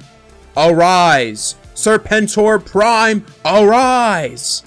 Outside the Decepticons' base, the army of Autobots and Joes are fighting the entire army of the Decepticons. We even have the Decepticons' Titan of Death, Trypticon, on the battlefield. The battle is just so chaotic and amazing looking at the same time. Flint yells out, "Don't back down, don't give these rust buckets an inch." The Autobots and Joes pour it on Trypticon. During the battle, Hot Rod and Duke see the light from the Matrix shine out of the Decepticon base. Serpentor Prime rises. Now what happens next, I feel like some of you are going to love it or hate it. Serpentor, now alive and filled with not only the power but wisdom of the Matrix, realizes Optimus was right the entire time. Every spark matters, and conquest isn't the answer to peace and harmony in the universe. He ends up regretting all his actions that led him here. He says, "I have taken sparks and lives. I nearly killed Optimus. Why didn't I hear the truth in his words sooner? I am truly worthless." He takes Motormaster's blaster and tells him to give up the fight and that all the Transformers should live in peace. He plans to use the blaster to kill himself and return the Matrix to Optimus, until, out of nowhere, Serpentor's system shocks him again and is taken over by Cobra Commander. He wraps his metallic tentacles around Razorclaw and Motormaster and laughs. Cobra Commander says, "So much power in the palm of his hand, and the fool would have given it up. Absolutely pathetic." Now, if you're wondering how this happened, Cobra Commander explains it. So back in the first video, when Zartan had attached the EM Scrambler to Serpentor, he also attached a virus delivery device. Cobra Commander had Dr. Nox create a program that would help him gain remote control of Serpentor, and he used that delivery device to install the program into him. So when that foreign programming error occurred earlier, Cobra Commander had successfully installed it. Now, even Cobra Commander admits that he meant to take control of Serpentor earlier, and that it's just a coincidence he happened to take control of him after he gained the power of the Matrix. He says, "Now every bit of power and knowledge gathered up by these glorified GoBots rest in the hands of Cobra. I can take control of Cybertron and Earth, all from the comfort of my lab chair." Just when he's about to enact his plan of turning Optimus into a metal sculpture, Hawk and Perceptor's team bursts into the room, which Cobra Commander is happy about because he wants to add Hawk and Snake Eyes to his dream-fulfilling murders. Grimlock and Snake Eyes go to attack him, but they quickly get beaten back. Optimus informs the team that Cobra Commander controls Serpentor and has the Matrix. Serpentor Prime, aka Cobra Commander, crushes the team like nothing, just taking them out one by one. He mentions how he wishes Megatron and Starscream were still alive because he would destroy them with his bare hands.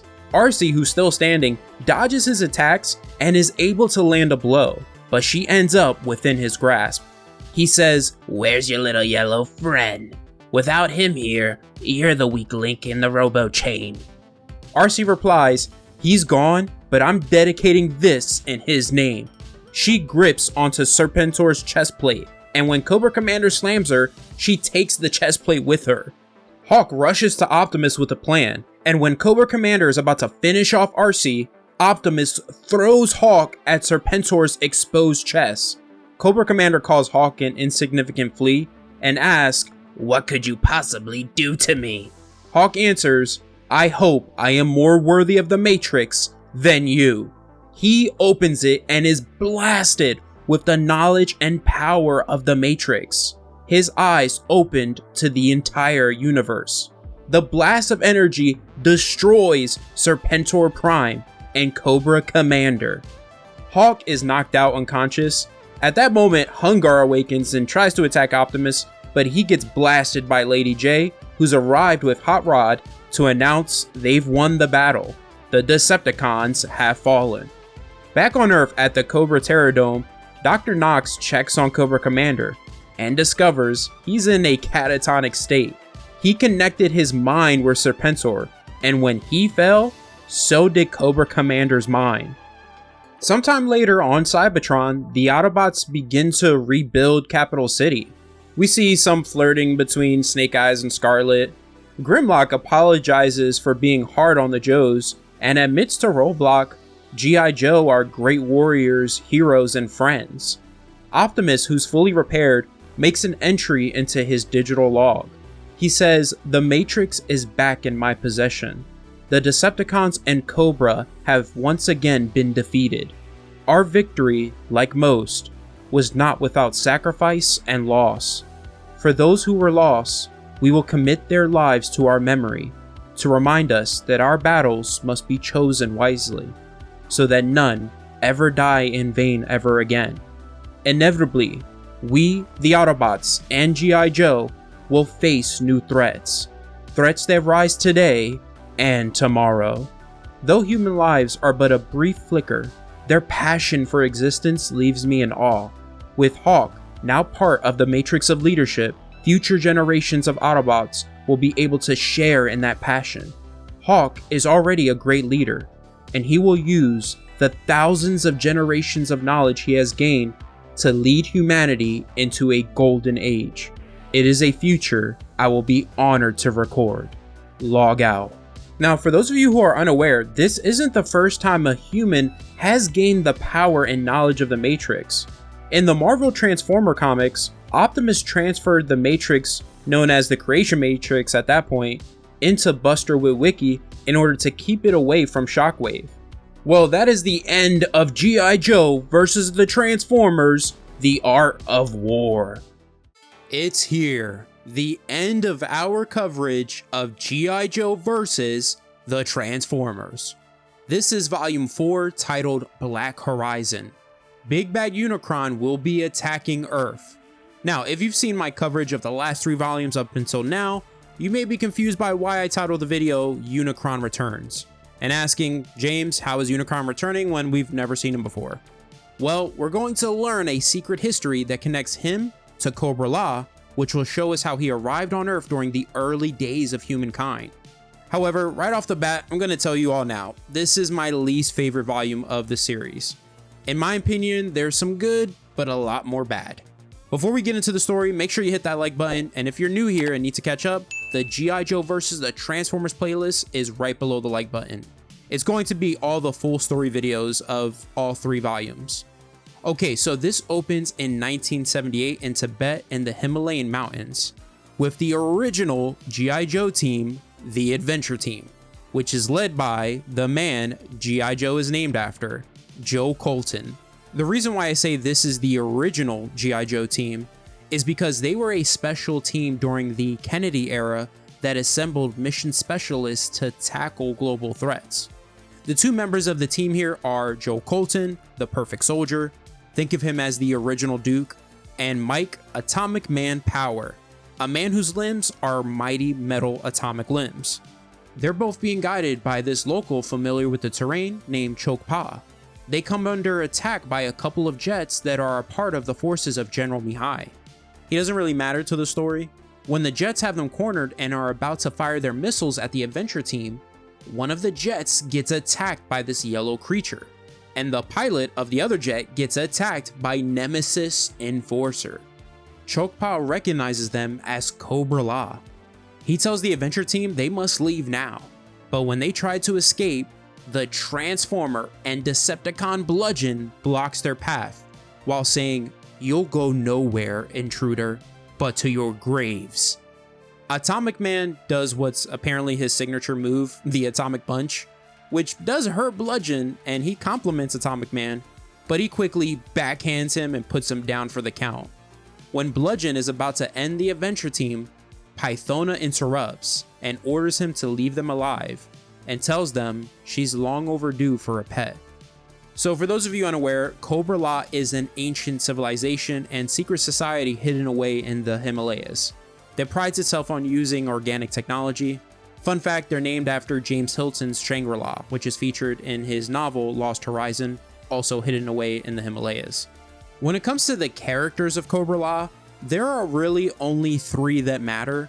First is Nemesis Enforcer, the commander of the Royal Guards, Pythona the Assassin, and the Serpent King of Cobra-La, Lord Globulus. From here, we transition to the present day in Denver, Colorado, with Hawk after the events of the last series, The Art of War. At the end of that series, though Optimus Prime regained the Matrix of Leadership from Serpentor Prime, Duke became forever connected to it after he opened it and was blasted with its energy. He wakes up from a nightmare, and we learn through his inner monologue that every night for the past month, he's had the same dream. A dream of Unicron, because he says it's like a rerun of a TV show over and over. This rerun is the series finale. An angry god with a voice that makes my blood run cold. Earth is scoured clean of humanity. Excerpts and scenes from the apocalypse. He goes on to explain that ever since he opened the Matrix, he's had dreams of another world and lives he's never lived. And now he feels the Matrix is trying to show him the future. He turns on the TV with his mind because another thing he got from the Matrix is the power to control technology. Now, another thing we learn is that at some point he had a girlfriend named Crowley who was doing her best to help him with these dreams that have been affecting him, but he broke up with her in order to spare her from dealing with his issues. Hawk watches a news report, and the anchor is reporting that Hawk has been deemed insane by some people and a traitor to the government because he revealed to the public that at Area 52, the government was experimenting with Transformer tech that Cobra possessed and had used on their attack on Washington, D.C. Remember, that took place in the first series, and that's how Cobra Commander announced Cobra to the world. Using the Transformers he had under his control, he attacked DC. Later, Hawk is visited by Miss Allen, the reporter who was on TV earlier. He invited her here in order to go on record and let people know that the government is lying to them, and presumably give them the whole story of what happened at Area 52. Suddenly though, he receives a telepathic message from Skids informing him that they've got an emergency and that he has to get ready for pickup. Hawk cuts the interview short. Miss Allen follows him outside, telling him that if he doesn't finish the interview, people are just going to continue to think he's crazy. But she immediately shuts up when she sees a freaking UFO in the sky. This UFO is the Autobot Cosmos. As Hawk gets beamed up, he tells Miss Allen they'll reschedule the interview for another time. From here we transition to Cuba. Now, ever since Cobra Commander was defeated and basically became a vegetable at the end of the last series, my boy Destro is the new threat. Destro sells some leftover snake units to a Mr. Calendaro and explains to him that suspicion of spies inflates the price of the hardware. Out of nowhere, Eject reveals himself, taking out some of Destro's men. Now, the reason why the Autobots are still on Earth is because they are working with Hawk to destroy any remaining Cybertronian tech. They're not working with G.I. Joe because the government has deemed the Autobots and Hawk a potential threat. Destro takes Mr. Calendaro as a human shield and activates the snakes to cover his own retreat and attack Eject. When Destro is distracted by Prowl and Sideswipe who show up, stopping him in his tracks, Cosmos saves Mr. Calendaro. They do try to take Destro in, but his aerial forces arrive to rescue him, and they don't chase after him when they hear G.I. Joe is on their way to their location. Eject successfully destroys the snakes though. Hawk, Firewall, and the rest of the Autobots leave. Now, this is where Unicron begins to come in. Later, Firewall informs Hawk that the wideband frequency monitor is picking up a crazy signal. A voice says, "I return. Unicron is coming." Hawk tells the Autobots he remembers the voice from his dreams, and they need Optimus Prime. Speaking of Optimus Prime, on Cybertron at Capital City, he prepares to head to Earth and appoints Ultra Magnus to manage Cybertron in his absence. Hot Rod tells Optimus he isn't needed on Earth because they have a whole squadron of warriors that can be sent to support the Autobots on Earth. Optimus argues though that he's been to Earth multiple times and has worked with G.I. Joe multiple times before, so he is best suited to back up the Autobots on Earth. Hot Rod kind of calls him out and speculates that it has nothing to do with being best suited for the mission. It's about him not wanting another Autobot to die like Bumblebee, that he still feels guilty over his death. Remember, that happened in the last series. Serpentor killed Bumblebee. Optimus has no response. He just walks away because it's true. Ultra Magnus reprimands Hot Rod for saying that to him. Now, just giving you all a full warning right now, the rest of this series is going to jump all over the place, so forgive me if you get whiplash. So in cobra-la, Pythona brings news to a prisoner about how Mindbender has been able to activate a beacon to signal Unicron, gloating about how the humans on Earth will be shocked by the evil god who will eradicate them. She gets no reaction from the prisoner, so she leaves. This prisoner is an aged Joe Colton, who is still alive after all these years and has been a pet to Pythona. In Cuba, Lady J, Flint, Snake Eyes, and Duke are cleaning up the leftovers from the Autobots' bust of Destro. Through their conversation, we learned that they wish G.I. Joe was working directly with the Autobots, since they're working towards similar goals. Their conversation gets interrupted when Flint receives a phone call from Hawk, asking him to join him on a trip to Tibet. Later in cobra-la, Mindbender reports to Lord Globulus that an aircraft is approaching their territory, and he suspects it's G.I. Joe. That's when we transition to Optimus Prime, Flint, and Hawk being dropped off on the snowy mountainside. The reason why they're here is because Hawk tracked the source of the radio broadcast from earlier. He tells Optimus he can feel this is the right place. Meanwhile, in space, outside of the solar system, the alien Lobotomax and his two partners in their ship plan to plunder Earth. This is cool because they're G.I. Joe's unknown alien nemesis, the Lunatics Empire. They first appeared in the 1994 Star Brigade toy line. This is their first and only media appearance so far. Now, their plans to plunder Earth are abruptly ended because Unicron freaking eats them.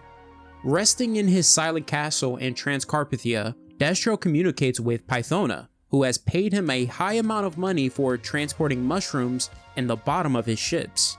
Destro questions why she had him transport mushrooms and why he received payment despite the cargo being lost, and Pythona refuses to explain the true purpose of the mushrooms and cuts the communication. Mistress Armada approaches Destro, asking if he's okay, and Destro answers that he feels like he just sold out the human race. Now, Pythona does reveal the sinister nature of the mushrooms to Mindbender. She reveals that the mushrooms were actually the eggs of Nyarath. The Nyarath is one of cobra-la's biological weaponry. Its eggs can saturate the air around them with a spore, which the mother Nyarath can detect from thousands of miles away.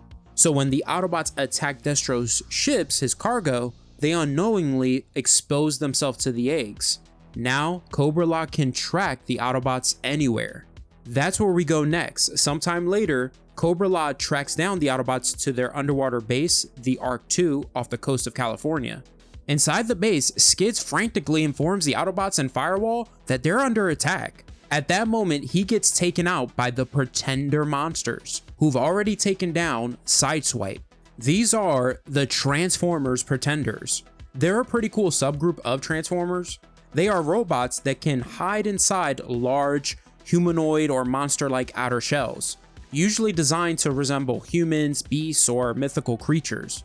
The outer shell conceals the robot inside, allowing it to pretend to be something else, hence the name. The Autobot Pretenders and Decepticon Pretenders made their debut in the comics in Marvel Transformers issue 40, titled Pretender to the Throne. As that's going on the other side of the world, we jump right into Bludgeon and the cobra-la soldiers attacking Optimus Prime, Flint, and Hawk. Now, Bludgeon is a Pretender Transformer and is my favorite member of the Decepticons' elite kill unit, the Mayhem Attack Squad. Because not only does he look menacing, possessing the form of a skeletal samurai, but he has an energon sword and knows martial arts. Now, how he ended up in the service of Cobra-La, we'll learn in a bit. During their fight, we learn he and Optimus are already aware of each other and have a shared history, because Bludgeon gloats that this is an opportunity for him to make up for his failed attempt to kill Optimus back when he first became Prime. He actually tosses his katana aside because he wants to rip apart Optimus with his bare hands. He tells Optimus that he knows he still recognizes him despite him having a new body now. Optimus asks, "Why are you here, Bludgeon? What are you getting out of this?" Bludgeon answers, "Power, immortality, and the chance to watch a world die."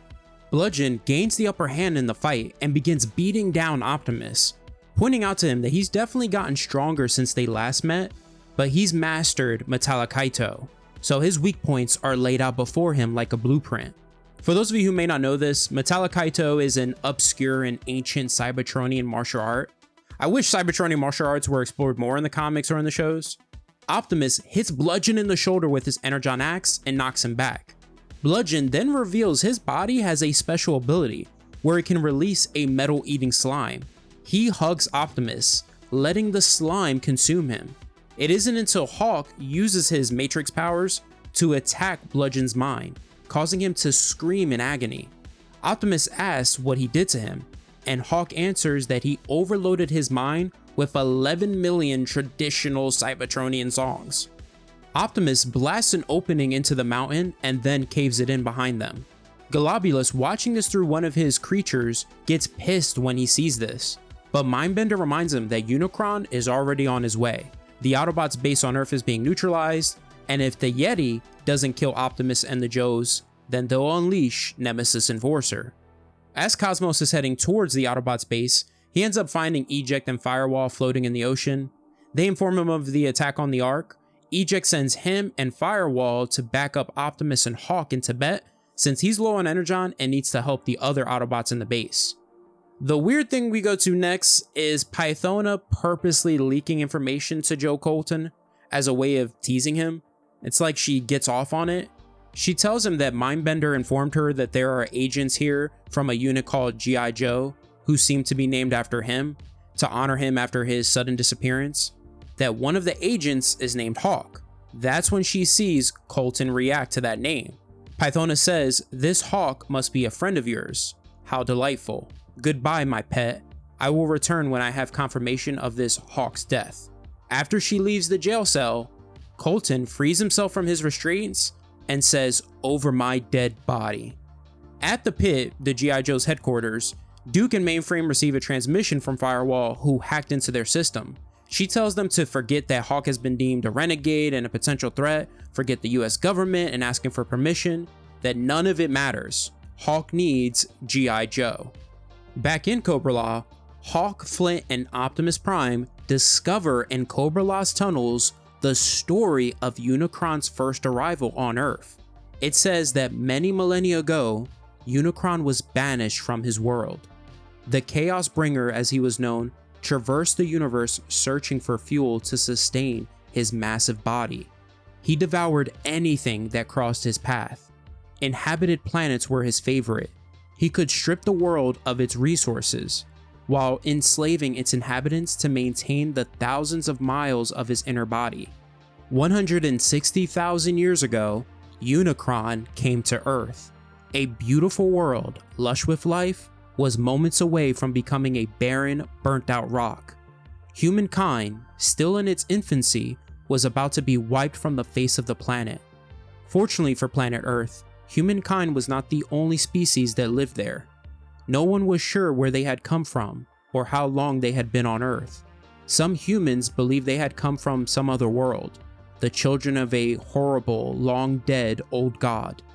The strange people based their entire society on the use of organic technology. Their cities, their homes, even their armor are all living organisms. These strange people were masters of bioengineering.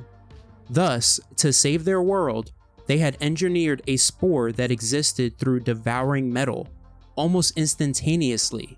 They had grown hundreds of acres of the spore in their underground tunnels.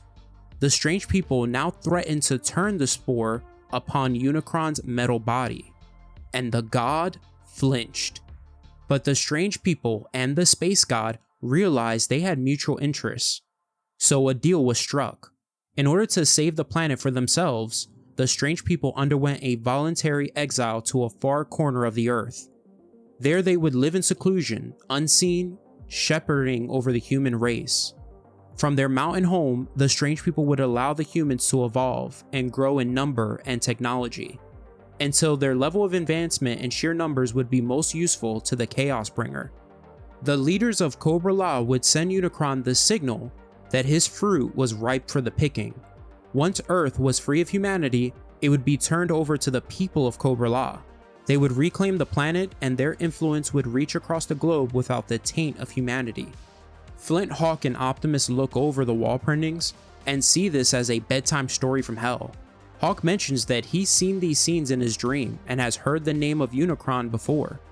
Optimus is shocked to discover all of this because he explains on Cybertron Unicron was always thought to be a legend, a boogeyman, a tall tale. He never would have thought the threat approaching Earth would actually be Unicron. He tells Hawk he repaired himself as much as he could, but he still isn't able to send a transmission to Cybertron and the Autobots on Earth. He theorizes cobra-la's beacon may be blocking out all other transmissions. Suddenly, Flint gets hit in the face with some organic creature. Bludgeon and a squadron of cobra-la troops have found them. They conclude their only option is to stand and fight. At that moment though, Joel Colton shows up and says there is another option. Clayton, follow me. Now Firewall and Cosmos make it to Tibet, and Firewall tries to hail Hawk, but the beacon is blocking the signal. Out of nowhere though, she gets sucked through a hole in the snow, Cosmos gets hit with an avalanche, and Firewall ends up in an underground cave where she meets the Yeti. Meanwhile, in cobra-la, Globulus is ragdolling Pythona for letting Joel Colton escape. He tells her she should have killed him long ago, but she always feels the need to have a toy to torment. He tells her he wants him dead, but she won't be the one to do it. He orders her to unleash Nemesis Enforcer. Now, Hawk, Joe, and Optimus carrying Flint, who's currently entangled by Cobra's bioweapon. Hawk tries to tell Joe about what happened 25 years ago after he went missing, but Joe responds to save it and concentrate on outrunning Bludgeon. This is where we learn how Bludgeon and the other Transformers came under the service of cobra-la, because Hawk asks Joe if Bludgeon is a robot. Joe answers that he and the other Transformers under cobra-la came to Earth at some point to conquer it, but the Chinese shot down his ship and he was badly damaged. When cobra-la discovered them, Bludgeon made a deal with Globulus. Joe ends up leading them all to a bridge, and the plan is for them to cross it and then blow the bridge behind them. But that's not happening. Bludgeon and the cobra-la troops use some other path to get in front of them and attack from above. So the reason why Joel Colton is familiar with cobra-la's tunnel network is because he's been able to escape imprisonment this entire time. Over the course of 25 years, he's been secretly leaving his cell and slowly mapping out the tunnels in his head. We get a hint of this when Bludgeon mentions that for a guy who's been in prison for 25 years, he sure knows his way around the tunnels. We then get Optimus Prime versus Bludgeon round 2. But it isn't a prolonged fight because right off the bat, Optimus punctures Bludgeon's chest plate and rips it off, revealing his true form hidden within the Pretender shell. Despite Optimus having the upper hand, Bludgeon still has the nerve to talk trash. He thanks Optimus for showing his true form because now he'll see his true form while he rips his spark from his body. He becomes enraged and charges at Optimus, who easily dodges his attack and hits him with a cold line. He says, "You're getting mad, fighting sloppy. All the martial arts in the world can't save you from gravity." Bludgeon falls over the bridge and Optimus grabs him trying to save him. But Bludgeon refuses to be saved because he says all these years all you still talk about is the sanctity and preciousness of life. I've always stood by merciless death and destruction. If I let you save me, you win. Optimus does tell him to not be a fool, but Bludgeon doesn't care. He unleashes the metal-eating slime in Prime's hand, forcing him to let go. Bludgeon willingly falls into the darkness to his doom. At the same time, the Cobra troops are defeated, Hawk frees Flint of the organism that was wrapped around him, and Joe confirms what I mentioned earlier about him always being able to escape and him slowly mapping out the tunnels. Now, the reason he gives to them as to why he never left is because he knew cobra-la was up to something. I think though staying in prison for 20 plus years to find out what they were up to is a bit excessive. He could have just escaped and informed the government about this crazy hidden civilization that kidnapped him. Anyways, Pythona awakens and unleashes Nemesis Enforcer to hunt them down. Unicron approaches Earth and informs Lord Globulus that he's disabled all of Earth's communications. We then go to Firewall, who's dressed in a ceremonial outfit. Mindbender tells her that cobra-la intends to sacrifice her in honor of Unicron's arrival. Joe leads Flint through a tight tunnel network that leads to a massive chamber where cobra-la's metal-eating spores reside. He tells Flint that the Yeti farmed the spores and that Globulus wanted to stock a large amount as a backup plan in case Unicron didn't honor his end of their agreement. Suddenly, a horde of Yeti appear and attack them. What's funny is Joe Colton uses his signature move on one of the Yeti, which he calls Kung Fu Grip. If you're like me and you didn't grow up with the early G.I. Joe action figures, those early figures had their hands molded for holding whatever weapon they came with. Usually it was some type of rifle. The right hand had the trigger finger extended and the left hand was shaped to hold the stock. Then sometime in the 1970s, they came out with Kung Fu Grip Joe action figures, where all the fingers and thumbs of both hands were made out of this spring type material where you can make the hand sort of grip onto things. I'm only aware of this because I have an uncle who collects them. Cosmo shows up and helps out Joe and Flint. Joe interrogates one of the Yetis because he somehow had learned to speak their language. Above cobra-la, the G.I. Joe team has finally arrived and are searching for Flint and Hawk. Now, the group of pretender Transformers that attacked the Autobots base have returned to cobra-la. It doesn't get explained until the end of the story what happened to Skids and the other Autobots at the base. Basically, they were defeated. These group of pretenders are combiners because they transform into Monstructor and attack the Joe team. Now, Joe, Hawk, Flint, and Optimus load up Cosmos with all of cobra-la's metal-eating spores. Flint and Cosmos leave with the plan to unload the spores inside Unicron. Once they're in space, they see the God of Chaos, and he has reached Earth. He transforms and says, "I return." Cosmos flies right into his mouth. Back on Earth, Globulus begins the ceremony for Unicron's arrival. He's speaking to the cobra-la citizens about their imminent victory that will make them the new rulers of Earth. His speech gets interrupted by Optimus with Joe and Hawk showing up, ramming through the cobra-la troops, and chaos ensues. Optimus gets tackled by one of cobra-la's creatures. Hawk and Joe fight the cobra-la warriors until Nemesis Enforcer grabs Joe and takes him to the sky. Joe says, "How about we take this to ground level?" and he slices off one of Enforcer's wings. Once on the ground, Nemesis begins to beat down Joe. Pythona joins in, telling Joe that she told him the legend of the Enforcer, that once he comes for you, the only escape is death. Now, the weird thing Joe does is he tries to speak to whatever goodness he thinks Pythona possesses, saying she knows the plan to purge all humans is wrong, that whatever issues there are between cobra-la and the humans of Earth should be done peacefully and diplomatically, that he knows she isn't like Globulus or Nemesis Enforcer because she has compassion and saved him and Chokpa. Which, mind you, Chokpa died at some point being imprisoned as her pet, and she tortured him, even if it was just mentally, for 25 years. This is why I say it's weird he's speaking this way about her. Just when Nemesis Enforcer is about to kill Joe, Pythona stabs him in the back, saving Joe. She admits that she feels more about him than she should. The creature that attacked Optimus has him trapped beneath its body. When the cobra-la troops call him a pathetic robot that isn't enough for them, Optimus gets pissed off and rips himself free and uses the body of the creature to take out the cobra-la troops. Hawk stops Globulus before he can sacrifice Firewall.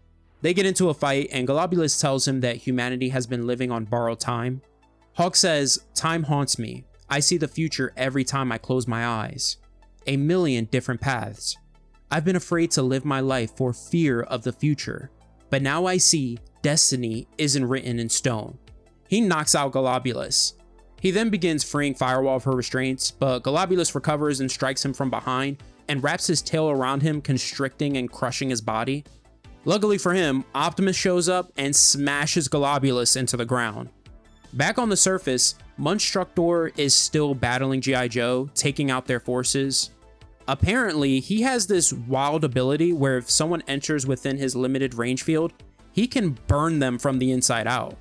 He uses it on one of the pilots. Duke then calls for plan B. Monstructor gets hit with an array of laser beams to the head, and its head explodes.